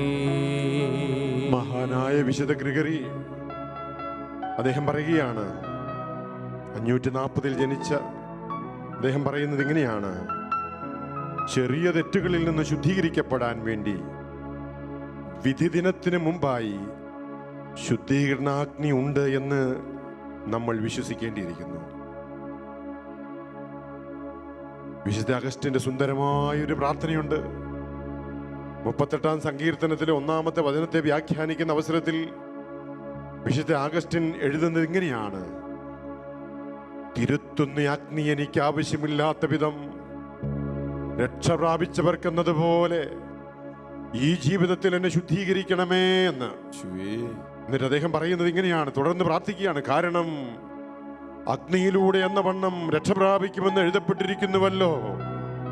അഗ്നിയാൽ നമ്മൾ രക്ഷ പ്രാപിക്കുമെങ്കിലും ഈ അഗ്നി ഈ ജീവിതത്തിൽ മനുഷ്യൻ സഹിക്കുന്ന എല്ലാ അഗ്നിയെക്കാളും അതികഠിനമായിരിക്കും എന്നും അദ്ദേഹം എഴുതുന്നുണ്ട്. ഇന്ന് ജീവിച്ചിരിക്കുന്ന നമുക്ക് നമ്മുടെ മേൽ ഈ അഗ്നി, ദൈവത്തിൻ്റെ അഗ്നി, ശുദ്ധി ചെയ്യുന്ന അഗ്നി നമ്മുടെ മേൽ ഇറങ്ങി വരട്ടെ. കണ്ണുകളടച്ച് കരങ്ങളൊന്ന് നെഞ്ചോട് ചേർത്ത് വെച്ച് പ്രാർത്ഥനയോട് നമുക്ക് ഹൃദയം തുറന്ന് കർത്താവിനോട് പറയാം, വീണ്ടും പ്രാർത്ഥിക്കാം. ഓ കർത്താവേ, നിൻ അഗ്നി എന്നിൽ കത്തട്ടെ. ചേർന്ന് ഓ കർത്താവേ, നിൻ അഗ്നി എന്നിൽ കത്തട്ടെ. അശുദ്ധിയെല്ലാം സാരമാകട്ടെ, ഞാൻ തിളങ്ങുന്ന മുത്താകട്ടെ. അശുദ്ധിയെല്ലാം സാരമാകട്ടെ, ഞാൻ തിളങ്ങുന്ന മുത്താകട്ടെ. യൂദായുടെ ലേഖനത്തിൽ നമ്മൾ ഇങ്ങനെ വായിക്കുന്നു, 23-ാമത്തെ വചനത്തിൽ: അഗ്നിയിൽ അകപ്പെട്ടവരെ പിടിച്ചു കയറ്റുവിൻ. സഭാപിതാക്കന്മാരിൽ ചിലര് അതിനെ വ്യാഖ്യാനിച്ചിട്ടുള്ളത് ശുദ്ധീകരണ അഗ്നിയിൽ നിന്ന് നമ്മൾ കരകയറ്റണമെന്ന് തന്നെയാണ്. നമുക്ക് നമ്മുടെ കുടുംബ വൃക്ഷത്തിൽ നിന്ന്, നമ്മുടെ തലമുറയിൽ നിന്ന് 7 തലമുറകളെ കർത്താവിൻ്റെ കരുണയ്ക്ക് മുമ്പിലേക്ക് ഈ നിമിഷം സമർപ്പിച്ചുകൊണ്ട് നമുക്ക് പ്രാർത്ഥിക്കാം. 1, 2, 3 തലമുറകളെ ഇപ്പോൾ സമർപ്പിക്കാം. നിങ്ങളുടെ മാതാപിതാക്കൾ ആരെങ്കിലും മരിച്ചു പോയിട്ടുണ്ടെങ്കിൽ അവരുടെ മാതാപിതാക്കൾ, അവരുടെ സഹോദരങ്ങൾ,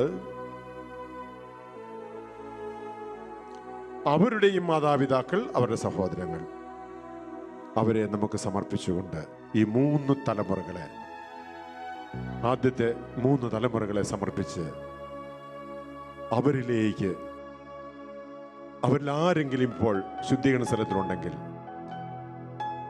അവരിലേക്ക് കർത്താവെ കരുണ ചൊരിയണമേ.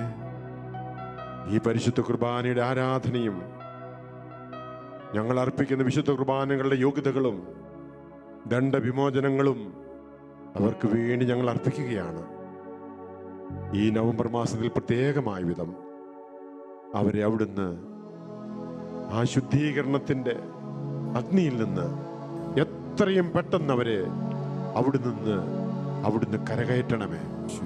അങ്ങേ മുഖം കണ്ടവർ ആനന്ദിക്കാൻ, സ്വർഗീയ ഭാഗ്യം നൽകാൻ അവിടുന്ന് ഇടവരുത്തണമേ എന്ന് സ്നേഹത്തോടെ ഒന്ന് പ്രാർത്ഥിച്ച് കരങ്ങൾ ഉയർത്തി നമുക്ക് അവർക്ക് വേണ്ടി, അവരുടെ ശുദ്ധിക്ക് വേണ്ടി നമുക്ക് പ്രാർത്ഥിക്കാം.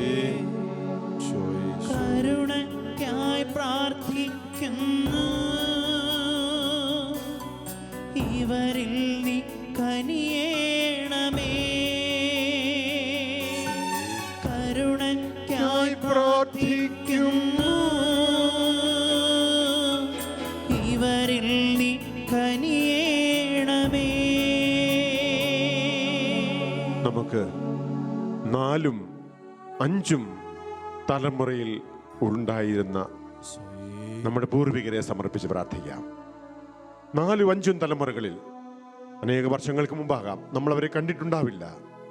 പക്ഷെ അവരുടെ ബാക്കി പത്രമാണ് നമ്മൾ, അവരുടെ തുടർച്ചയാണ് നമ്മളിൽ എത്തിയിരിക്കുന്നത്. ഇനി നമ്മളിൽ നിന്ന് നമ്മുടെ തലമുറകൾ ഇനിയും വരാനുള്ളതാണ്, അല്ലെങ്കിൽ വന്നിട്ടുണ്ട്. നിങ്ങളിപ്പോൾ നിങ്ങളുടെ 4ഉം 5ഉം തലമുറയിലെ ആ പിതാക്കന്മാരെയും മാതാപിതാക്കളെ, അവരുടെ ആ വൃക്ഷ ശാഖകളെ മുഴുവനും സമർപ്പിക്കുക. ആ പൂർവികരെ എല്ലാവരുടെ മേലും കർത്താവെ കാരുണ്യം ചൊരിയണമേ. അവരറിഞ്ഞോ അറിയാതെയോ ചെയ്തു പോയ ഏതെങ്കിലും അപരാധങ്ങൾ, അതിനുവേണ്ടി അവരിന്നും അങ്ങേ സാന്നിധ്യത്തിന് വേണ്ടി കൊതിച്ചാഗ്രഹിച്ചു നിൽക്കുന്നവർക്ക് എത്രയും പെട്ടെന്ന് അങ്ങേ തിരുമുഖം കാണുവാൻ ഭാഗ്യം കൊടുക്കണമേ എന്ന് നമുക്ക് പ്രാർത്ഥിക്കാം. കരുണയ്ക്കായി പ്രാർത്ഥിക്കുന്നു, ഇവരിൽ നീ കനിയേണമേ. കരുണയ്ക്കായി പ്രാർത്ഥിക്കുന്നു, ഇവരിൽ നീ കനിയേണമേ. 6ഉം 7ഉം തലമുറകളെ കൂടെ സമർപ്പിക്കാം. അവരനേക വർഷങ്ങൾക്ക് മുമ്പാണ് ജീവിച്ചിട്ടുള്ളതും മരിച്ചതും. ആ കാലഘട്ടത്തിൽ വചനത്തിന്റെ വെളിച്ചത്തെ അവർക്ക് നൽകാനായിട്ടൊന്നും അധികം പേര് ഉണ്ടായിരുന്നില്ലായിരിക്കാം. ഇന്ന് നമുക്കുള്ളതുപോലെയുള്ള സാഹചര്യങ്ങളോ അവസരങ്ങളോ ഒന്നും അവർക്ക് കിട്ടിയിട്ടുണ്ടാവില്ല. ചിലപ്പോൾ ഒരുപക്ഷെ അന്ധകാരത്തിൽ തന്നെ അവര് ചിലപ്പോൾ വലിയ തിന്മകൾക്കൊക്കെ അടിമപ്പെട്ടായിരിക്കാം മരിച്ചത്.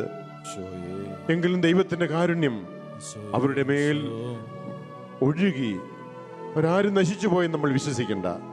അവരൊക്കെയും രക്ഷ പ്രാപിക്കണം. അവരിൽ ആരെങ്കിലും ഇപ്പോഴും ആ ശുദ്ധീകരണ സ്ഥലത്തിന്റെ വേദനയിലൂടെ, സഹനത്തിലൂടെ കടന്നുപോയി കൊണ്ടിരിക്കുന്നവരെങ്കിൽ, ആ കാലിക ശിക്ഷയിലൂടെ കടന്നുപോയി കൊണ്ടിരിക്കുന്നവരെങ്കിൽ, കർത്താവെ അവരോട് കരുണയായിരിക്കണമേ എന്ന് പ്രാർത്ഥിക്കാം. അവരിലേക്ക് ദൈവത്തിന്റെ കാരുണ്യം ഈ നിമിഷം ഒഴുകാൻ വേണ്ടി നിങ്ങളിപ്പോൾ കരങ്ങൾ ഉയർത്തി വിശ്വാസത്തോടെ പ്രാർത്ഥിക്കാം. കരുണയ്ക്കായിട്ട് പ്രാർത്ഥിക്കാം. കരുണയ്ക്കായി പ്രാർത്ഥിക്കുന്നു, ഇവരിൽ നീ കനിയേണമേ. കരുണയ്ക്കായി പ്രാർത്ഥിക്കുന്നു, ഇവരിൽ നീ കനിയേണമേ. 7 തലമുറകളിലേക്കും ഒപ്പം നമ്മുടെ ഏറ്റവും പ്രിയപ്പെട്ടവരായ മരിച്ചുപോയവരെയും എല്ലാം സമർപ്പിച്ചുകൊണ്ട് അവരിലേക്ക് ദൈവത്തിന്റെ കാരുണ്യം ഈ നിമിഷങ്ങളിൽ നമ്മുടെ പ്രാർത്ഥനകളിലൂടെ ഒഴുകുന്നുവെന്ന് തിരിച്ചറിഞ്ഞുകൊണ്ട് നമുക്കൊന്ന് സ്തുതിച്ച് പ്രാർത്ഥിക്കാം. അവർക്ക് വേണ്ടി അവരോടൊപ്പം ദൈവത്തെ സ്തുതിക്കാം. Hallelujah, hallelujah, hallelujah, hallelujah. Hallelujah, hallelujah, hallelujah. യേശുവേ, യേശുവേ, യേശുവേ, യേശുവേ, യേശുവേ, കരുണയായിരിക്കണമേ. ഈശോയേ, ഹല്ലേലൂയ, ഹല്ലേലൂയ, ഹല്ലേലൂയ, ഹല്ലേലൂയ. ആരാധന, ആരാധന, ആരാധന. ഈശോയേ, നമുക്ക് വേണ്ടിയും ദൈവമേ കലിവു തോന്നണമേ. പാപിയാമിവരിൽ അലിവു തോന്നണമേ. ദൈവത്തിന്റെ കാരുണ്യം ജീവിച്ചിരിക്കുന്ന നമുക്കും മരിച്ചുപോയ നമ്മുടെ പ്രിയപ്പെട്ടവർക്കും പൂർവികർക്കും ഒക്കെ ആവശ്യമായതാണ്. നമുക്ക് അവരിലേക്കെല്ലാം കർത്താവിൻ്റെ ഈ ആശീർവാദത്തിൻ്റെ കൃപയൊഴുകട്ടെ. പ്രാർത്ഥിക്കാം.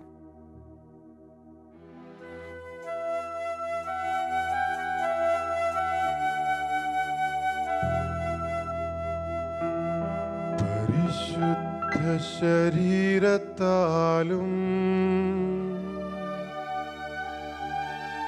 വിലയേറിയ രക്തത്താലും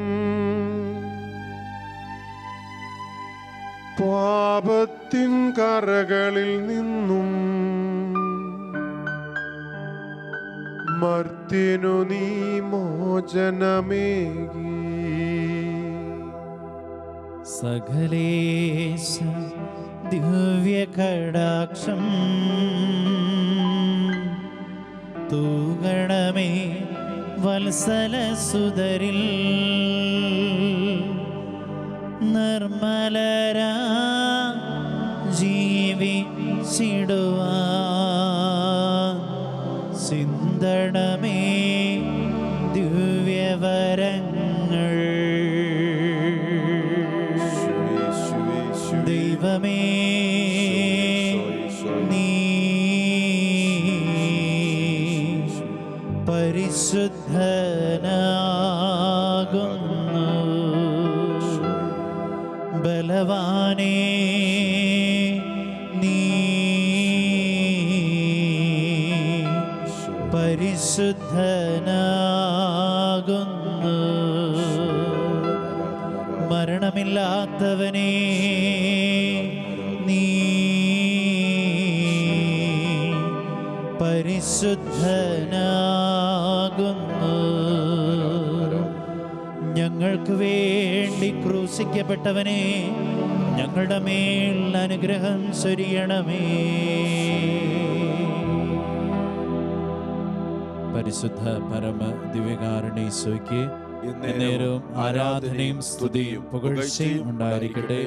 പരിശുദ്ധ പരമ ദിവ്യകാരുണ്യേശോയ്ക്ക് എന്നേരവും ആരാധനയും സ്തുതിയും പുകഴ്ചയും ഉണ്ടായിരിക്കട്ടെ.